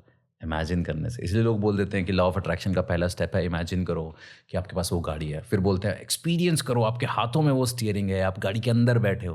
बेसिकली वो क्या है? वो सिर्फ आपको माइंड एंड बॉडी लेवल पे चैनलाइज करने का एक तरीका है, सिंक करने का एक तरीका है। तो आपने ये पैसे वाला एग्जाम्पल दिया, तो अगर ये कॉन्ट्राडिक्शन है तो आपको अपने आप कुछ दिनों में ये फील होता होगा कि सडनली सब कुछ ठीक चल रहा है, फिर एक डिप आ जाता है, फिर स्ट्रगल आ रहा है, फिर एक डिप आ जाता है, राइट। तो वो इसीलिए होता है क्योंकि वो डिप आपके अंदर से आता है, क्योंकि you are not into money. अगर पैसा कमाना ही एकमात्र मोटिवेशन होगा तो बहुत पैसा कमाया जाएगा। फिर वो लोग भी आपको पसंद आएंगे जो कुछ भी करके पैसा कमाते हैं। फिर आप बोलोगे कि आज आप और मैं बैठ के लॉजिकल ये क्या मोरालिटी के बारे में बातें करते हुए बोलते हैं, भाई कुछ नहीं है, ये अमीर लोगों को ना नींद भी नहीं आती है रात को। भाई तुम्हें आती है नींद ठीक से रात को? नहीं आती है। तुम्हें भी अमीर बनना है, अचानक से तुम्हारे सामने भगवान आके बोले ये ले 100 करोड़ रुपए, क्या बोलोगे? नहीं भगवान नींद नहीं आती है रात को, ले लोगे ना? फिर क्यों डिमीन कर रहे हो उसको अपने माइंड में? पैसे की इमेज खराब क्यों कर रहे हो अपने माइंड में? लोग खराब करते हैं। पेरेंट्स बच्चों को ये बोलते हैं कुछ नहीं, ज़्यादा हाई हाई में कुछ नहीं रखा है, train your kids for this high high. करो ना भाई, भाई जा लड़ कमा, खूब कमा। और फिर उसके बाद क्या होता है ना, मॉरल वैल्यूज़ का ज्ञान, ठीक है मॉरल वैल्यूज़ होती है। मॉरल वैल्यूज़ का मतलब क्या है? आप सोसाइटी में ठीक से रह सको। सोसाइटी क्या है? एक सोशल अरेंजमेंट्स है जहाँ पे एक ग्रुप ऑफ पीपल ढंग से रह सकता है। उसके कुछ रूल्स हैं, उसके कुछ नॉर्म्स हैं। लेकिन आपको पता है ये रूल्स, ये नॉर्म्स, आप डीपर लेवल पे सोचोगे ना, ये एक कैप है। आप उस मैट्रिक्स से को तोड़ के बाहर ही नहीं जा सकते। जब आप उस मैट्रिक्स को तोड़ने लगते हो तो फिर आपको कुछ कुछ डर सताते हैं। पहला डर, यार बदनामी। मैं सही गलत की बात नहीं कर रहा हूँ, मैं एक पर्सपेक्टिव दे रहा हूँ बस। पहला डर बदनामी। ओके, बदनामी क्या? सोसाइटी के नॉर्म्स के हिसाब से जो चीज़ अप्रूव नहीं है वो तुम कर रहे हो तो ये बदनामी है। सोसाइटी के हिसाब से तो अपने हिसाब से जीना भी अप्रूव नहीं है। सोसाइटी के हिसाब से तो सुसाइड भी अप्रूव नहीं है। तुम अपने हिसाब से मर भी नहीं सकते। तुम्हारी हिम्मत कैसे हुई अपनी मर्जी से मरने की? तुमने सोचा कैसे तुम्हें मरना है अपनी मर्जी से? आज तुम सोच रहे हो अपनी मर्जी से मरना है, कल तुम कहोगे अपनी मर्जी से जीना है। इसीलिए वो गैर कानूनी है। कुंवारे आदमी से बड़ी परेशानी होती है समाज को। ये अकेला कैसे घूम सकता है? अकेला रहता कैसे? बहुत परेशानी है बैचलर्स के लिए। क्यों? क्योंकि फ्रीडम एक बहुत ही खतरनाक चीज़ है। तुम ऊपर उठने के लिए आज़ाद हो, उससे ज़्यादा आज़ाद तुम नीचे गिरने के लिए भी हो। यहाँ मॉरल वैल्यूज़ की ज़रूरत होती है। अगेन फिर वो मॉरल वैल्यूज़ क्या है? जिनको सोसाइटी अप्रूव करे। मेरी और आपकी सोसाइटी एक अलग सेट ऑफ रूल्स को अप्रूव करती है। इंडोनेशिया की सोसाइटी किसी और सेट ऑफ रूल्स को अप्रूव करती है। मेरे हिसाब से वो सिविलाइज नहीं है, उनके हिसाब से हम सिविलाइज नहीं है। ये अलग ही एक प्रोपेगेंडा है, अलग ही एक गेम है, राइट? तो इतना पहला डर आता है कि बदनामी, सोसाइटी अप्रूव नहीं करेगी। ये हमें बचपन से डाल दिया जाता है। और इसका सबसे पहला थॉट क्या है? छी, कोई क्या बोलेगा, अश्मित तो गंदा बच्चा है, ऐसा नहीं करना है, बाबू को सब गंदा बोलेंगे। ये पहला थॉट है। सब क्या बोलेंगे, कोई क्या बोलेगा, ये पहला थॉट आता है। ठीक है, अब हम भागते हैं, लोग अप्रूव करें हमें, लोगों का अप्रूवल चाहिए हमें। ये सबसे पहला थॉट हमारे मन में वहाँ से डाल दिया जाता है। दूसरा थॉट आता है, जब भी आप उस कैप को तोड़ने की कोशिश करते हो, उस बैरियर को तोड़ने का, पहला थॉट आता है लोग रिजेक्ट कर देंगे तुम्हें, तोड़ने दें। दूसरा थॉट आता है कि वहाँ पहुँच के कुछ नहीं है। अमीर लोगों को देखो, इतने डिफरेंट कॉन्ट्रडिक्टरी थॉट्स है ना अंदर कि वहां पहुंचे कुछ नहीं है। हाँ, और जब तक नहीं पहुंचे, आपकी फट भी रही है कि यार पहुंचना बहुत जरूरी है। वो सब अमीरों के चोचले कि वहां पहुंचे कुछ नहीं है। और सर मेरे साथ ना growing up I didn't have a good relationship with money. I haven't seen a lot of money. तो and that's why I wanted to make, इसलिए मैं जॉब में नहीं जाना चाहता था बिकॉज उस पर कम पैसे, मेरे को पता है 40-50 हज़ार 60 हज़ार में फंस के रह जाएंगे, 1 लाख रुपए में फंस के रह जाएंगे, उतना कमाना ही नहीं था कभी। लेकिन आपने जो बोला ना, कॉन्ट्रडिक्टरी है ये बात मेरे अंदर भी कि बहुत पैसा कमाना भी है और नहीं भी कमाना है। मैंने इसके बीच में एक होता है ना कि एक फ्रेमवर्क, बीच का पॉइंट मैं ढूंढ ही नहीं पा रहा हूँ। How much money is enough money? I have heard this question a lot, but I've never thought about it. Just think about it, make it clear in your mind. भाई आपने ship उतार दिया है समंदर में, आप उसको थोड़ा दिन नेविगेट करते हो, फिर अचानक से सो जाते हो, फिर नेविगेट करते हो, फिर वो किसी और डायरेक्शन में जाता है, फिर आप उसको वापस से अपनी डायरेक्शन में लेके आते हो, फिर छोड़ देते हो। तो उसको जब तक आप फाइनल डेस्टिनेशन पे नहीं पहुंचाओगे और उसके लिए दिन रात जागे नहीं रहोगे तो यही होगा। देखो, वो कहते हैं ना कि your mind is like a fertile land. अगर आप खाली छोड़ दोगे तो वहाँ कुछ और पैदा हो जाएगा। आइदर यू कल्टिवेट समथिंग और whatever will come it will be cultivated. So ये आपको समझना पड़ेगा। How much money is enough money for you, just make it clear in your goal post shifts ना एवरी टाइम। अभी जो मैं कर रहा हूँ, मैं ये भी सोचता था कभी, ठीक है, it was always a dream to sit with people like you and talk about it with all this production. It was just a dream, ठीक है। I got the people in my team जो ऐसे थे, और फिर ये goal post shift हो जाता है। कल 20,000 कमाना भी लाला था, आज 40,000 50,000 भी running my own company I can generate. तो फिर ये आज कल को गोल पोस्ट शिफ्ट हो गया कि भाई 2 लाख रुपए महीने पे आना है। ये इसका रीज़न ये है, इसका रीज़न नहीं बता रहा हूँ मैं अपनी समझ बता रहा हूँ, वो आपके लिए बिल्कुल अलग हो सकती है। 2 वर्ड होते हैं, saturated and satisfied. So you can be satisfied but always be unsaturated. Interesting. तो आप सेटिस्फाइड हो सकते हो आज इस पॉडकास्ट के बाद से, पर सैचुरेशन पे मत जाना, राइट? मैं एक टीवी शो करके सैचुरेटेड हो जाता हूँ अगर, तो फिर अगले टीवी शो के लिए मैं प्रयास करना बंद कर दूंगा। और मेरा टारगेट होता है मैं हर साल में कम से कम एक टीवी अपीयरेंस करूं। और मेरी फील्ड में मैंने सबसे ज़्यादा टीवी अपीयरेंस किया है। I am the only mentalist with maximum number of shows, reality shows या टीवी अपीयरेंसेस। वो इसलिए क्योंकि ये thought back of the mind हमेशा रहता है कि साल में एक बार मुझे एक टीवी अपीयरेंस चाहिए। वो तो चाहिए ही चाहिए, वो होता है, नॉन नेगोशिएबल। हाँ वो होता है, वो अपने आप होता है ना। जैसा अभी बोला कि मैं ये सब सोचता था कि क्या ऐसा होगा, आप लोगों के साथ बैठ के बात करना। तो फर्स्ट स्टेप क्या था? इमेजिनेशन। धीरे धीरे वो इमेजिनेशन इतनी स्ट्रॉन्ग होती चली गई कि एक्सपीरियंस होने लग गया, सेंसेस को फील होने लग गया, और एक्सपीरियंस बिलीफ में कन्वर्ट हो गया। And now it's happening in physical reality, it's happening in real time. You can feel everything whatever is happening around you. आप you are making it happen. तो step वही है, पहला step imagination ही है। Imagination से हम physiology पे आते हैं। ये बहुत छोटी छोटी चीज़ों पे भी काम करता है, जैसे कि हम कैसे, हमारी फिजिक कैसी होनी चाहिए, ठीक है। अगर वो पिक्चर बिल्कुल क्लियर है और आप उसको रोज़ फील करते हो, तो आपकी बॉडी अपने आप उस तरीके की शेप लेने लगेगी, अपने आप। शेप एज एन, नहीं, शेप एज एन ये नहीं कि आप घर पे बैठ के सोचोगे तो जाएगा। शेप एज एन आपका माइंड आपको पुश, हाँ, आपका माइंड आपको पुश करने लगेगा। आपको और सुबह जागने के रीजंस मिलने लगेंगे आपको। अपना क्या होता है ना यार, मेरा एक दोस्त है, वो सुबह जल्दी नहीं उठता है। वो कश्मीरी गेट में उसकी दुकान है, उसको चाहिए आराम से उठेंगे 11 बजे, 2 बजे दुकान खोलनी होती है, तब तक दुकान पे लड़का होता है। वो 11 बजे उठता है, आराम से 2-3 बजे दुकान पे पहुंचता है। लेकिन जिस दिन उसका माल आना होता है, उस दिन वो सुबह 5:30 बजे दुकान पे पहुंच जाता है।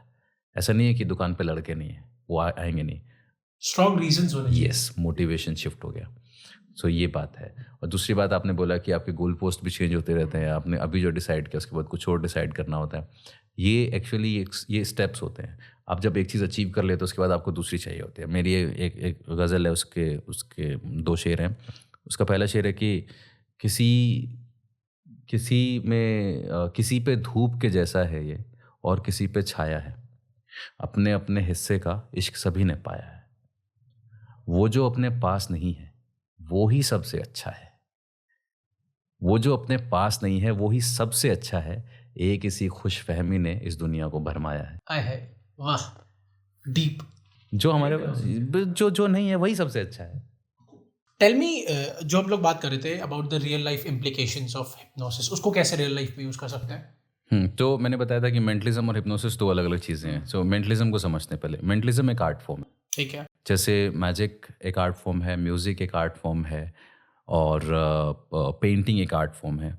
लेकिन हर एक आर्ट फॉर्म का एक एक्सट्रीम लेवल है जहाँ पे वो ह्यूमन साइकोलॉजी को अफेक्ट करती है। ऐसा संगीत भी है जो हीलिंग कर सकता है, ऐसी पेंटिंग्स में जो पर्सपेक्टिव चेंज कर सकती हैं। ऐसे ही मैजिक का साइकोलॉजिकल वर्जन जो है वो मेंटलिज्म है, जहाँ पे हम लोग कलरफुल बर्ड्स नहीं अपीयर करते हैं, हम कलरफुल थॉट्स अपीयर करते हैं, जहाँ पे हम सिचुएशंस, मतलब माइंड को उस तरीके से मैजिक को प्रेजेंट करते हैं कि वो आपको साइकोलॉजिकली बहुत ज़्यादा सेटिस्फाई करता है। उसमें सामने वाले का दिमाग जो होता है वो एक टूल है, उसको यूज़ करना होता है, माइंड रीडिंग, थॉट रीडिंग, और माइंड को कंट्रोल करके, मैनिपुलेट करके, मैनूवर करके हम एक एक्सपीरियंस क्रिएट करते हैं। और वो एक्सपीरियंस मोस्टली होता है मिस्ट्री। मैं एक क्विक एक्सपेरिमेंट बताता हूँ आपको। इमेजिन हमारे पास कॉइन्स हैं, मान लो, इमेजिन करो यहाँ पे कुछ कॉइन्स रखे हैं, 1 रुपये का सिक्का, 2, 5 और 10 का सिक्का। Okay, so 1, 2, 5 and 10। ओके, तो इसमें से कोई भी 2 सिक्के उठाओ। हाँ, उठा लो। कौन से उठाए बताओ। हाँ, मुझे बता दो। 1 और 5। 1 and 5। ओके, ये दोनों ऐसे पकड़ो, मतलब उठाओ, एक्चुअल में उठाओ 1 and 5। ओके, इसमें से कोई भी एक मुझे दे दो। Okay, now take that 5 rupee coin, और उस 5 रुपीज़ कॉइन को ऐसा फ्लिप करना है। Fuck do you know कि 5 रुपीस कॉइन है? बिकॉज यू टोल्ड मी ना, ये 1 और 5 ऐसा उठाया। अच्छा, ठीक है। तो यहाँ ये कैसे पता? यहाँ 1 था, यहाँ 5 था। ठीक है। ओके, तो वो 5 रुपये के सिक्के को ऐसा फ्लिप करो। ओके, वो नीचे गिरा, और बताओ वो हेड्स है कि लैंड या टेल्स है?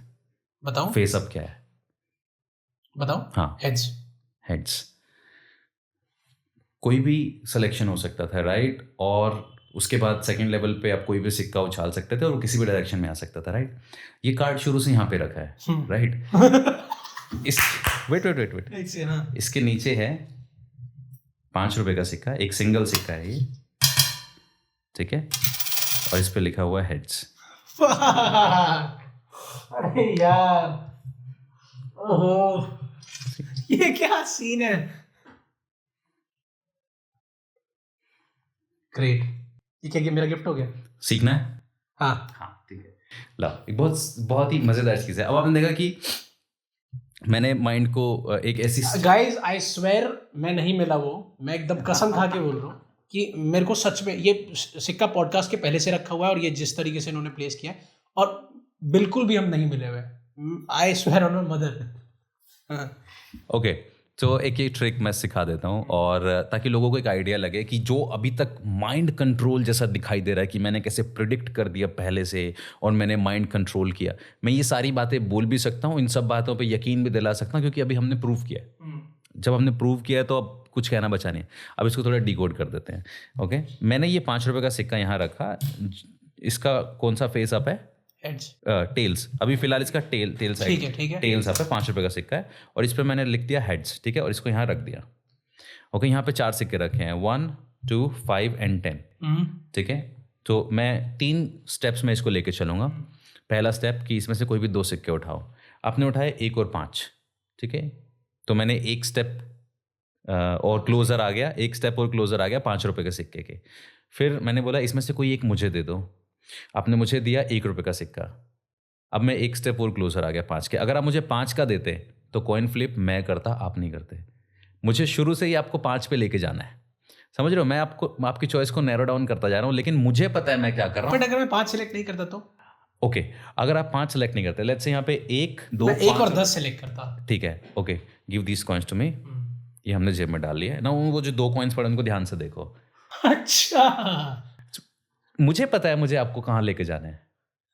क्रेजी। ठीक है, सो 1, 2, 5 और 10, आपने 1 और 10 उठाया, ठीक है, इनको अपनी जेब में रख लो, रख लिए। अब टेबल पे क्या बचा है?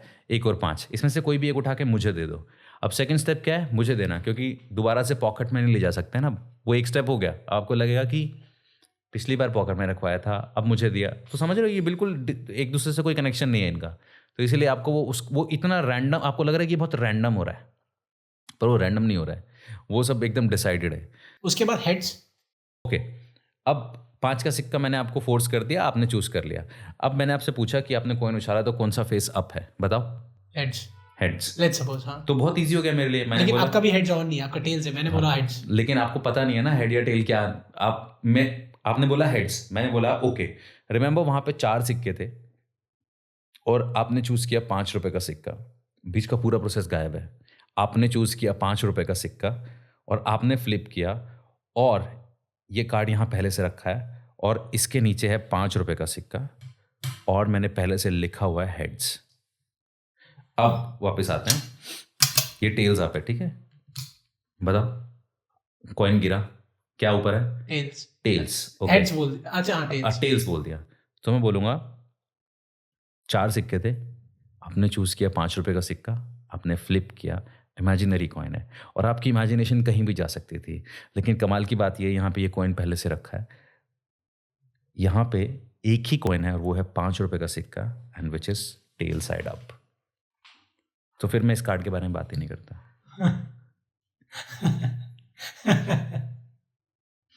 So mentalism is a beautiful art form. It's just words. Words. आपने मुंह से पूरा गेम खेला है। Yes. तो मेंटलिज्म को लेके जो मिसकंसेप्शन है कि ये बहुत ही कुछ माइंड रीडिंग रियल है, चमत्कार है, ऐसा मिरेकल है, इट्स एन आर्ट फॉर्म। ये इतना पावरफुल हो सकता है अगर आप एक अच्छे मेंटलिस्ट हो और आप समझते हो कि ये कितना पावरफुल टूल है। You know, there was a time when magic was not used for entertainment, it was used by the healers, therapist, shamans. आज भी साउथ अफ्रीका में जाओ आप, अफ्रीका में जाओ आप, आज भी गांव देहात में चले जाओ, बहुत इजी साइंटिफिक ट्रिक्स हैं, बट उन लोगों का इतना बिलीफ है उन ट्रिक्स में कि वो ठीक हो जाते हैं वहाँ पे जाके। वो गुरु जो भी वो शेमन है, बाबा, उसको भी नहीं पता वो ये क्या कर रहा है, लेकिन हो रहा है, चीज़ें सॉर्ट हो जाती हैं। जॉन्डिस का झाड़ा लगाते हैं, बहुत पॉपुलर चीज़ है ना। किसी को अगर जॉन्डिस हो जाए, पीरियड तो उसका झाड़ा लगवाने जाते हैं लोग। डॉक्टर्स मेडिकल टर्मिनोलॉजी के हिसाब से जॉन्डिस कितनी खतरनाक बीमारी है। आपका लीवर इस लेवल पे ख़राब हो गया कि आपका बिलिरुबिन हाई हो गया है, आपकी आंखें पीली हो गई हैं, आपका लीवर काम नहीं कर रहा है। जॉन्डिस वाले के पास आप जाते हो, आपके हाथ में एक ऐसा पीतल का बर्तन देता है, उसमें सरसों का तेल डालता है और नीम के पत्ते घुमाता रहता है और आप उसको देखते रहते हो और थोड़ी देर में ना एक केमिकल रिएक्शन की वजह से वो पूरा सरसों का तेल डार्क येलो हो जाता है एंड यू स्ट्रांगली बिलीव, आपको लगता है कि आपका पीलिया जो है वो उसमें आ गया है, लोग ठीक हो जाता है बिना मेडिसिन के। तो मेंटलिज्म, मैजिक, ये चीज़ों को इस तरीके से भी यूज़ किया जाता रहा है। तो यहाँ से लोगों को लगता है कि ये हमारी रियल लाइफ को अफेक्ट कर सकता है। चीज़ें चेंज कब हुई, एंटरटेनमेंट कब बना है और क्यों बना? ऐसा कोई मेरे पास कोई ऐसा हिस्ट्री का कोई रिकॉर्ड नहीं है, पर मुझे लगता है कि जब मैजिशियंस ने खुद ही ये मानना चालू कर दिया कि ये बहुत ही कमज़ोर कला है, या फिर कमर्शियलाइज कर रहा है? कमर्शियलाइज करने के लिए मजबूरी थी कि आपको ये बताना पड़ा कि ये आर्ट फॉर्म है। आप एक बात मेरी बहुत ज़्यादा बहस होती है कई बार बहुत सारे मैजिशियन से इस बारे में। पहला थॉट ही है, आप कोई भी मैजिक शो देखने जाते हो या मेंटलिज्म शो देखने जाते हो तो बहुत अच्छे अच्छे मेंटलिस्ट मैजिशियंस बोलते हैं कि whatever we are doing it's an art. मैं कह रहा हूँ ये डिस्क्लेमर क्यों देना है तुम्हें? आप सोचो आप मूवी देखने जा रहे हो और पहले मूवी पर लिखा हुआ आ जाए, शाहरुख खान आया और आके बोलता है देखो तुम लोग मूवी देखने आए हो, इस मूवी में जो कुछ भी है वो सब एक्टिंग है, ठीक है, कोई प्लेन सच में नहीं उड़ रहा है, लड़की सच में नहीं मर रही है, मैं सच में जाके किसी को बचा नहीं रहा हूँ, ये सब ड्रामा है, ठीक है, अब देखो मूवी। तो रस ही खत्म हो जाएगा, खत्म ना। movie का। एक सिंगर आके बोले देखो ऐसा है, तुम्हारे में और मेरे में डिफरेंस ये है, मैं अपने वोकल कोड से कुछ खास तरीके की आवाज़ें निकाल पा रहा हूँ जो तुम्हारे कानों को पसंद आ रही हैं क्योंकि वो एक खास सेट फ्रीक्वेंसी पे मैच करती हैं जो कि हारमोनियम पे है, तो ये हो रहा है। एक डांसर आके बोले देखो मैं बीच के हिसाब से बस अपनी बॉडी को मूव कर रहा हूँ, ज़्यादा कुछ नहीं है, मैं डेली प्रैक्टिस करता हूँ इसलिए मैं कर पा रहा हूँ। सारा चार्म खत्म हो गया, सारा रस जो है ना उसका सब खत्म हो गया। तो एक मैजिशियन आके स्टेज पे बोलता है what ever I am doing it's an art form. जादू कुछ नहीं है जी, जादू एक कला है। हाँ फिर कला बोल के तुम सारा ही हवाई सब हो गया हवा ना। कर दे रहे हो। तो वो रहस्य कहाँ गया? वो इसलिए वो रहस्य नहीं बनता, इसलिए लोग कहते हैं अच्छा जादूगर, हाँ बेटा ये हाथ की सफाई होती है, कुछ नहीं होता है। वो हाथ की सफाई के चक्कर में उंगलियां टेढ़ी जाती हैं लोगों की। डायनमो का नाम सुना होगा आपने, राइट? डायनमो को जब हम लोग जब ये देखते थे डिस्कवरी हिस्ट्री चैनल पे आता था, यस, तो वो कितना फैसिनेटिंग लगता था, लेकिन जैसे चीजें ब्रेक डाउन होती है ना वो रस ही खत्म हो जाता है। Trust me, knowing sucks, once you know you can not unknow it. Yes that's true. एक बार आपको पता चल गया, अब आपको पता है ये क्या है, you can not unlearn it, you can not unknow it. अब क्या होगा? बट जब वो पहली बार हुआ तो मैं चिल्ला के हंसा। अब पता है क्या होगा? अब कौन सी चीज़ आपको फैसिनेट करेगी? अब आपको ये चीज़ फैसिनेट करेगी, अगर मैं आपको ये कॉइन दूँ, all this coin is not there, ये आपको फैसिनेट कर सकता है फॉर अ मोमेंट, क्योंकि आपको अगर आपको उसका सीक्रेट नहीं पता है तो अच्छा ये सी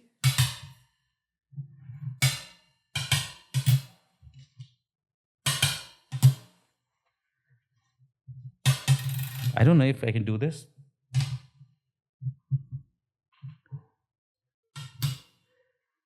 तो अब भी कुछ ऐसी चीज़ें की जा सकती हैं जो शायद इसी में से निकल के इसका एक एक्सटेंशन हो जो आपको सरप्राइज करे, क्योंकि ये तो इतना तो आपको पता है, इसके आगे का नहीं पता है।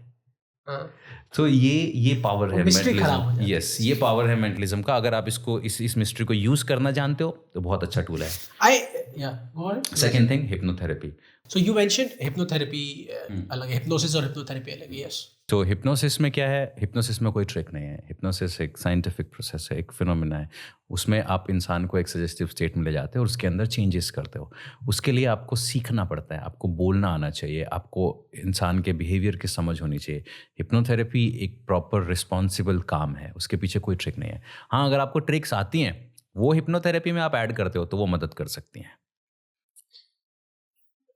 Yeah, I have a question कि कुछ लोग साइकोलॉजिस्ट के पास जाते हैं, and when is the right time to go to psychologist versus a hypnotherapist? मेरे बहुत सारे ऐसे स्टूडेंट्स हैं जो साइकोलॉजिस्ट हैं, वो एकदम सर्टिफाइड पढ़े लिखे, मतलब दवाइयाँ भी प्रिस्क्राइब कर सकते हैं, वो इस लेवल के साइकोलॉजिस्ट हैं। लेकिन उन लोगों के मुंह से मैंने जो सुना है वो ये सुना है कि सर हम लोगों ने जो किताबों में पढ़ा है वो अगर हम किसी सेशन में अप्लाई करते हैं तो उसके कंपैरिजन में जब हम एक सेशन हिप्नोथेरेपी का करते हैं बहुत जल्दी रिजल्ट आते हैं। क्योंकि हिप्नोथेरेपी में आप लॉजिकल माइंड से बात ही नहीं कर रहे हो, आप उसको एक ऐसी रिसेप्टिव स्टेट में ले जा रहे हो जहाँ जाके आप कह रहे हो जैसे तुम्हारी आंखें चिपकी हैं वैसे ही वो थॉट तुम्हारे अंदर चिपका हुआ है। अब जैसे ही आंखें खुलेंगे थॉट रिलीज हो जाएगा और सब्जेक्ट को फील होता है कि भाई कुछ तो रिलीज हुआ। तो when is the right time तो मुझे नहीं पता है, वो आपको पता चल जाता है जब आपको खुद से लगने लगता है कि एक तो क्या हमारे इंडिया में अवेयरनेस ऐसी है कि लोग अवेयरनेस कम है, लोगों को लगता ही नहीं है कि उनको किसी साइकोलॉजिस्ट या साइकेट्रिस्ट या किसी तरीके की मेंटल हेल्थ से रिलेटेड बंदे की ज़रूरत है। वो लगता है मैं कोई पागल हूँ क्या। स्ट्रेस को इतना कॉमन कर दिया, इतना जनरलाइज कर दिया है स्ट्रेस को, ऐसा लगता है कि अरे इतना बहुत तो स्ट्रेस चलता ही है यार, बैक सीट पे है ना stress। हाँ, उनको लगता है अरे क्या धंधे में स्ट्रेस तो होता ही है, घर में स्ट्रेस तो होता है, बच्चों के साथ स्ट्रेस तो होता ही है। दूसरा आजकल बहुत कॉमन वर्ड है depression. I felt so depressed. You felt depressed? भाई डिप्रेशन एक क्लिनिकल टर्म है, फट जाएगी सच में डिप्रेशन होगा तो समझ में नहीं आएगा तुम्हारे साथ क्या चल रहा है। कभी भी रोने लगोगे, कभी भी बैठ जाओगे, कभी भी उठ जाओगे, कभी भी चिल्ला पड़ोगे किसी पे। वो अलग अलग स्टेजेस हैं, मतलब किस तो ये बहुत कॉमन बन गया है। तीसरा ऐसी बहुत सारी चीज़ें हैं। तो मुझे लगता है कि आपको साइकोलॉजिस्ट के पास या डॉक्टर या साइकेट्रिस्ट या हिप्नोथेरेपिस्ट के पास कब जाना चाहिए, इसका सही तरीका तो आपको ही पता होता है, लेकिन सबकी अपने अपने इम्पोर्टेंस है। ऐसा बोलते हैं कि अगर आप CBT यानी कॉग्निटिव बिहेवियर थेरेपी के 10 सेशन करते हो और 2 सेशन हिप्नोथेरेपी के करते हो तो वो इक्वल है, अगर सही तरीके से हिप्नोथेरेपी यूज़ किया गया है। ऐसे ही जो कन्वेंशनल काउंसलिंग है जिसमें बहुत सारे सवाल जवाब चल रहे हैं, बातें चल रही हैं, you are trying to find out the root cause, वो आपको लॉजिकली तो बहुत सेटिस्फाई करता है, बट उसमें रिजल्ट जो आते हैं वो स्लो आते हैं। Do you insist people on preferring clinical hypnotherapist over clinical psychologist? मैं हमेशा यही कहता हूँ कि जिस चीज़ के लिए आप लाइसेंस्ड हो उसके बारे में बात करो। हिप्नोथेरेपी इंडिया में सिर्फ आप तभी प्रैक्टिस कर सकते हो जब आप लाइसेंस्ड हो उसके लिए। आप नहीं है अभी? मैं लाइसेंस्ड हूँ, इसीलिए मैं उसके बारे में इतना बात करता हूँ। मैंने बहुत सारे नेशनल और इंटरनेशनल सर्टिफिकेशंस किए हुए, इसलिए मैं उसके बारे में बात करता हूँ। लेकिन फिर भी समहाउ क्लिनिकल साइकोलॉजी को बहुत ज़्यादा प्रेफरेंस दिया जाता है। मेडिकल फ्रेटर्निटी उसको बहुत ज़्यादा पसंद करती है, क्योंकि उसमें क्या है ना कि आप हॉस्पिटल्स में जगह जगह बहुत कॉमनली सुनते हो कि is a psychologist. So clinical psychology बहुत ज़्यादा वाइडली प्रैक्टिस्ड है in comparison to clinical hypnotherapy. But अगर आपको साइकोलॉजी का बैकग्राउंड है फिर आप हिप्नोथेरेपी करते हो तो आपके हाथ में बहुत पावरफुल टूल है। या फिर आप अच्छे हिप्नोथेरेपिस्ट हो और आपने टाइम डिवोट कर दिया, इतना पैशन इतना लगा दिया, तो आपके हाथ में अच्छा टूल है। ये बैलेंस आउट करना, इसका कोई सही तरीका नहीं है फिगर आउट करना कि किसको किसके पास ज़्यादा जाना चाहिए। मैं ये बता सकता हूँ कि वर्ल्ड वाइड जो डेटा कहता है वो ये कहता है कि हिप्नोथेरेपी में साइकोलॉजी की थेरेपी के मुकाबले बहुत क्विक रिजल्ट आते हैं, CBT के मुकाबले बहुत क्विक रिजल्ट आते हैं। और चार्जेस क्या है? मेरे पूछना चाहते हैं या वैसे? आप ऐसे भी बता दीजिए, आपने भी बता दीजिए। मैं चार्ज करता हूँ समवेयर बिटवीन 3500 to 10,000 पर सेशन। वो केस की कॉम्प्लेक्सिटी के ऊपर डिपेंड करता है। I have had sessions with not sessions as in sessions, podcast sessions with clinical psychologists, and they charge around starting charges 10,000 rupees. मैं आई कैन अंडरस्टैंड, मुझे नहीं पता लोग ऐसा क्यों बोलते हैं। आप कोई भी साइकोलॉजिस्ट मतलब ठीक है हम इस पर नहीं जाएंगे, बट मुझे नहीं पता लोग ऐसा क्यों बोलते हैं, किस लिए बोलते हैं। आप ये समझिए कि आपका जो सब्जेक्ट है उसकी ज़रूरत सबसे ज़्यादा किसको है। अब ये फिर वो कैटेगरी कर अपने आप को ब्रांड, मुझे नहीं पता लोग अपनी कोस्टिंग को ब्रांड से क्यों एसोसिएट करते हैं कि ब्रांड है तो महंगा होगा या महंगा है तो ब्रांड होगा। मेरा मानना है कि भाई मैंने जब स्टार्ट किया था मैं 500 रुपीज़ पर सेशन लेता था। अभी लेते हैं आप सेशन? अभी मैं बहुत कम लेता हूँ, बट 3500 सबसे कम है। वो कब है? जब दो कंडीशन है। पहला, मुझे पता है कि इसके मिनिमम 10 सेशन जाएंगे, ऊपर उसके ऊपर उसकी पॉकेट पे प्रेशर आएगा। हाँ, उसकी पॉकेट पे प्रेशर आएगा। दूसरा, वो खुद ही बोल देता है सर हम आपका फ़ीस तो नहीं दे सकते हैं, आपके लिए ये तो नहीं कर सकते हैं अपने हमारे बच्चे। वो आपको समझ में आ जाता है। मुझे लगता है भाई मेरा सब ठीक चल रहा है। आपको भगवान ने ये एक अलग सी चीज़ दी है, आपको कर्जदार बना के भेजा है उसने आपको कहा है कि तेरी जिम्मेदारी है भाई, जा और कर। जब तक your actions are not, you don't, unless you consider yourself the messenger of God, मतलब ऐसा वाला मैसेंजर नहीं, जब तक आपके एक्शंस ये इस चैनल इस तरीके मकसद वाला मैसेंजर जब तक आपके एक्शंस वहाँ से चैनलाइज हो रहे हैं, आप ये नहीं मानोगे ना, तब तक आपके एक्शंस खाली हैं, हॉलो है। जाकिर खान की एक वेब सीरीज आई थी, वेब सीरीज बोल रहा हूँ मैं, एक स्पेशल आया था तथास्तु। उसमें अपने जो दादा जान थे उनके बारे में बोला था कि किसी का जादू मत खराब करो। हाँ, है ना, कि जिसको जो लग रहा है उसको लगने दो। हाँ, ठीक है, अगर उनको लगता है कि तुम्हारी आवाज़ से बारिश हो रही है तो रहने दो। तो उनको अगर लगता है कि तुम कुछ बोलते हो और वो सच हो जाता है तो होने दो। यही है तथास्तु। यस, बिल्कुल सही बात है, बिल्कुल सही बात है। और मैं बहुत मानता हूँ इस चीज़ को एक कई बार मैं अपने स्टूडेंट्स को बोलता हूँ, हिप्नोथेरेपी वाले स्टूडेंट्स को जो हिप्नोसिस सीखते हैं, कि कई बार अगर आपके पास कोई इंसान आके बोलेगा ना कि मेरे ऊपर आत्मा आ गई है, विच इज़ SRT, मेरे ऊपर भूत आ गया है, आपको उसका चार्म ख़त्म नहीं करना है, आपको ये उसी तरीके से डील करना है। लेकिन ऑफ कोर्स मैं उन्हीं को बोलता हूँ जिनके पास ये नॉलेज है, जो एक्सपीरियंस्ड है। हर एक हिप्नोटिस्ट को नहीं बोलता हूँ जाके सीधा स्पिरिट के केसेस डील करो। क्यों? क्योंकि वहम का इलाज वहम से ज़्यादा आसानी से किया जा सकता है, लोहे को लोहा काट सकता है। यस। इसीलिए ऐसे लोग आप देखोगे कि मज़ारों में, मंदिरों में जाके जल्दी ठीक हो जाते हैं, बजाय किसी साइकोलॉजी। आप do you not believe in supernatural? I strongly believe in what is supernatural. Nowadays, being more natural is considered to be supernatural. What do you mean by that? कोई इंसान अगर 2 घंटे आंख बंद करके बैठा है और वो एकदम शांत हो गया, मतलब ये क्या कुछ अलग ही सुपरनैचुरल प्रैक्टिस, इसके पास कुछ अलग कुछ अलग ही पावर्स हैं इसके पास, जबकि ये बहुत नेचुरल। हम चुप रहने के लिए बने हैं भाई। हम लोग सेंस कर सकते हैं, हमारा एक गट ब्रेन होता है, हमें इंट्यूशन आती है, हम सपने में होने वाली चीज़ें देख सकते हैं, हम हमारे आसपास के माहौल को भांप सकते हैं। जब एक जानवर भांप सकता है, हम क्यों नहीं भांप सकते? हम कर सकते हैं, ये सब चीज़ें कर सकते हैं, ये हमारा नेचुरल इंस्टिंक्ट है। लेकिन जिसकी ज़्यादा शार्प हो जाते हैं, कहते हैं कुछ सुपर नेचुरल पावर है। So now it is returning back to your base, जो आपके अंदर है, finding out your core abilities is But do you not believe in ghost? Is what I'm looking for. मैं क्योंकि मेरा ऐसा स्ट्रॉन्ग एनकाउंटर नहीं हुआ है, लेकिन हाँ, स्पिरिट पोजेशन के केसेस बहुत देखे हैं मैंने बहुत केसेस से डील किया है। और कई बार तो इतने बिलीवेबल केसेस होते हैं कि वो ऐसी आवाज़ में बात करते हैं, ऐसे इनह्यूमन चीज़ें करते हैं, पूरा बेंड हो जाना, आपको लगता है थोड़ा SRT के थोड़े थेरेपी तो बात करें। ओके, मेरा सबसे पहला जो एक्सपीरियंस था, पहले मुझे लगता था कि SRT जो है वो, मेरे को इस सब्जेक्ट के बारे में ज़्यादा उस पता समय आपको लगता था कि भूत प्रेत होते हैं? हाँ, मेरे को इस तरीके के केस, इस साइंस के बारे में ज़्यादा पता नहीं था। तो मेरे पास एक सेशन लेने के लिए एक लड़का आया, वो बहुत ज़्यादा स्मोकिंग करता था, तो उसको स्मोकिंग छोड़नी थी। और उसने बोला कि मेरे अंदर ये पिछले 2 साल में ही बहुत ज़्यादा स्मोकिंग डेवलप हो गई है, मैं ये छोड़ना चाहता हूँ, और ये आदत डेवलप हो गई है, स्मोकिंग हैबिट।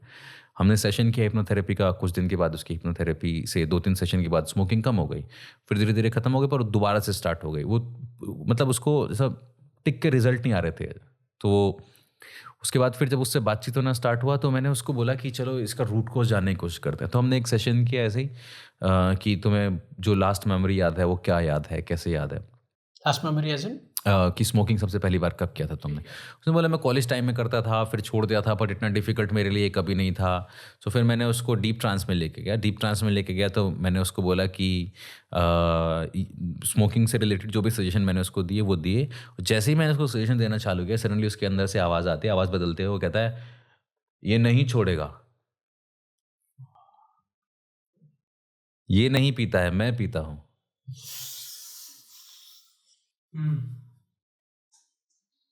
ये नहीं पीता है, मैं पीता ये नहीं पीता है, मैं पीता हूँ।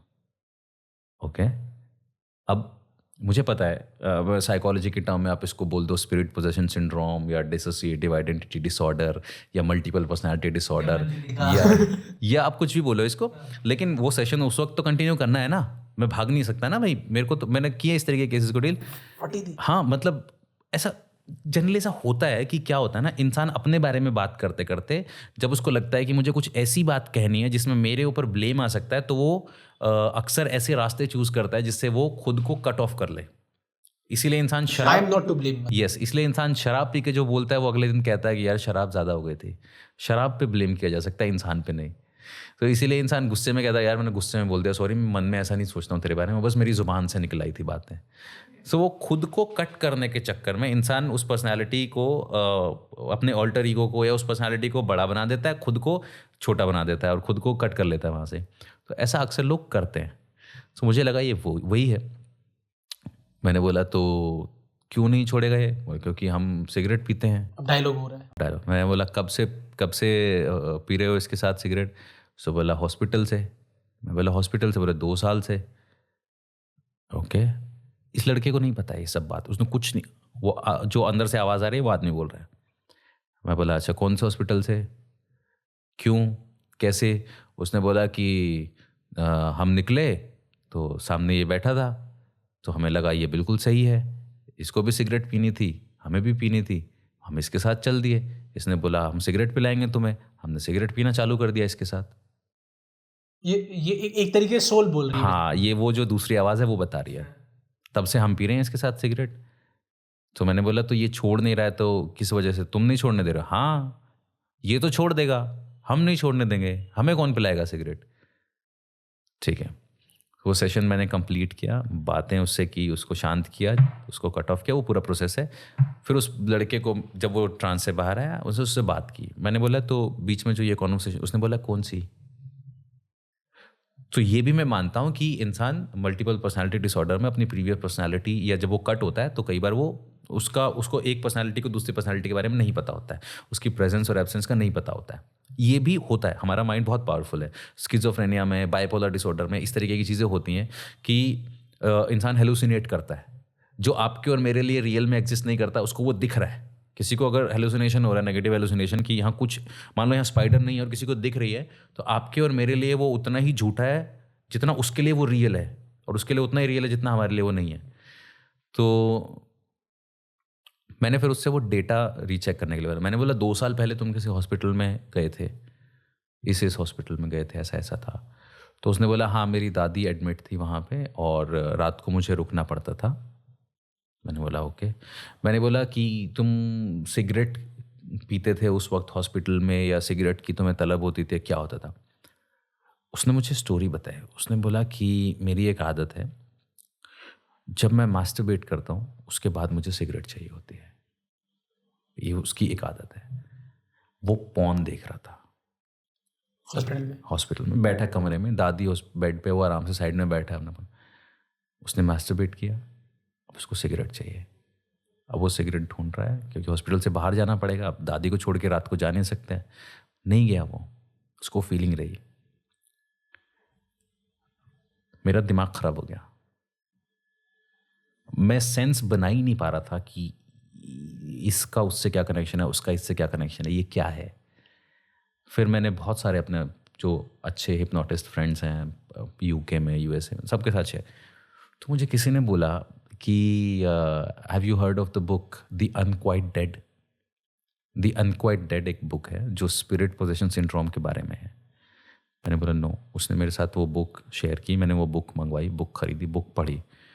उस बुक में एक साइकोलॉजिस्ट ने अपनी केस स्टडीज़ लिखी हैं स्पिरिट पोजेशन सिंड्रोम से डील करने की, और उसका पहला स्टेटमेंट ये है कि here we are not talking about the dead people, we are talking about the live people but they do not have bodies. तो fuck does that mean? उसने बोला कि हम मरे हुए लोगों की बात नहीं कर रहे हैं, हम उन लोगों की बात कर रहे हैं जिनकी बॉडी मर गई है मगर वो जिंदा है, वो स्पिरिट्स हैं। ऐसा कैसे हो सकता है? एक मतलब मैं अपनी बॉडी में हूँ, but my body is dead alive. Yes, तो उसने ये कहा, उसकी थियरी ये कहती है कि इंसान की जो आत्मा है वो शरीर से जब निकलती है तो उसकी अलग अलग फॉर्म हो सकती है। एक होता है अर्थ बाउंड स्पिरिट, एक होता है डार्क फोर्स एंटिटी, एक होता है एक्स्ट्रा टेरेस्ट्रियल। फिर अर्थ बाउंड स्पिरिट की अलग कैटेगरीज हैं, डार्क फोर्स की अलग हैं, एक्स्ट्रा टेरेस्ट्रियल की अलग अलग हैं, फिर एनिमल स्पिरिट्स होते हैं, वो सब अलग अलग हैं। अर्थ बाउंड स्पिरिट्स वो होती हैं जिनका कभी कोई शरीर रहा था लेकिन अब शरीर ख़त्म हो गया है, बट उनको जहाँ पहुँचना था वहाँ वो पहुँचे नहीं है। वो सबका अलग डेस्टिनेशन है, लेकिन सबका गोल एक ही है कि एक सुप्रीम लाइट में जाके तुम मिल जाते हो।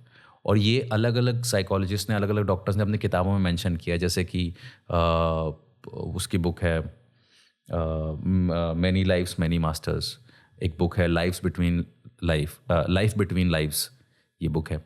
ऐसे ये जो मैंने बताया द अनक्वाइट डेड। फिर एक बुक मेरे हाथ लगी SRT, द SRT मैनुअल। उसमें हज़ारों केस स्टडीज़ हैं जहाँ पे William J Baldwin, who was a psychologist himself, जो ऐसे केसेस को डील कर रहा है।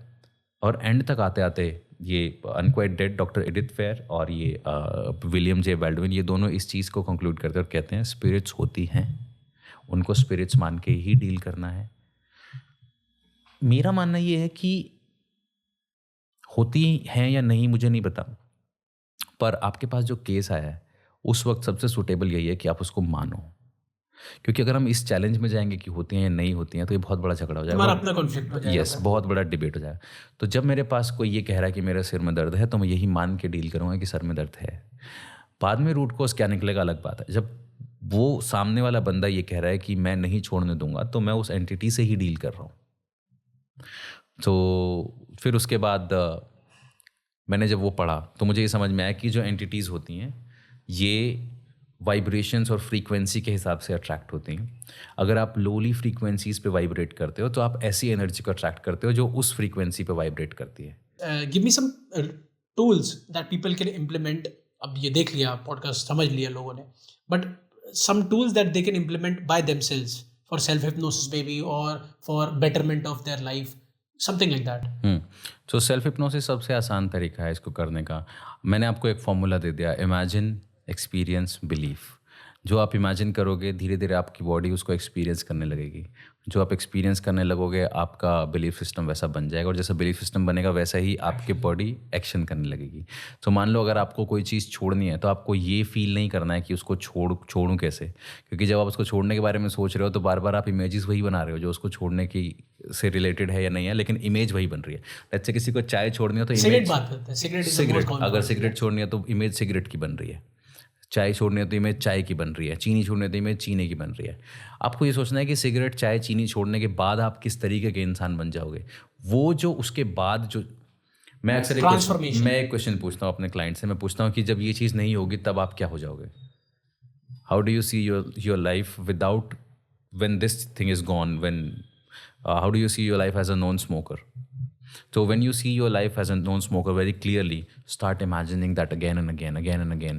See yourself sitting with your friends where they are smoking and you are sitting. You are just physiological response. Yes. जब आप इमेजिन करने लगोगे धीरे धीरे आपके अंदर वो एक्सपीरियंस आने लगेगा. जब वो एक्सपीरियंस आने लगेगा तो फिर उसके बाद आपकी बिलीफ में चली जाएगी और फिजियोलॉजी वैसी बन जाएगी. तो ये फॉर्मूला है. आपको कुछ भी अचीव करना है उसको इमेजिन करना चालू कर दो. इस लेवल तक इमेजिन करो कि वो आपको एक्सपीरियंस होने लगे, और जब वो एक्सपीरियंस होने लगेगा वो आपकी लाइफ में अपने आप उसका पार्ट बन जाएगा और आपकी फिजियोलॉजी उसके हिसाब से एक्ट करने लगेगी. Solid. Thank you so much for doing this. This has been an absolute delight to talk to you. ठीक है, मैं बिल्कुल भी एक जगह पे भी ऐसा नहीं लगा कि बोरिंग जा रहा है. मेरे पास अभी इतने सारे क्वेश्चन हैं आपसे पूछने के लिए, but I think this would be too vast for the audience itself. इतने में maybe we can sit next time and talk about it और अच्छे से. ठीक है, and thank you so much for doing this. Ladies and gentleman, thank you for signing in, and I will see you in the next podcast. Meanwhile, subscribe to the channel and we'll be producing a lot more videos like these with such beautiful insights. I'll see you on the next one. Thank you.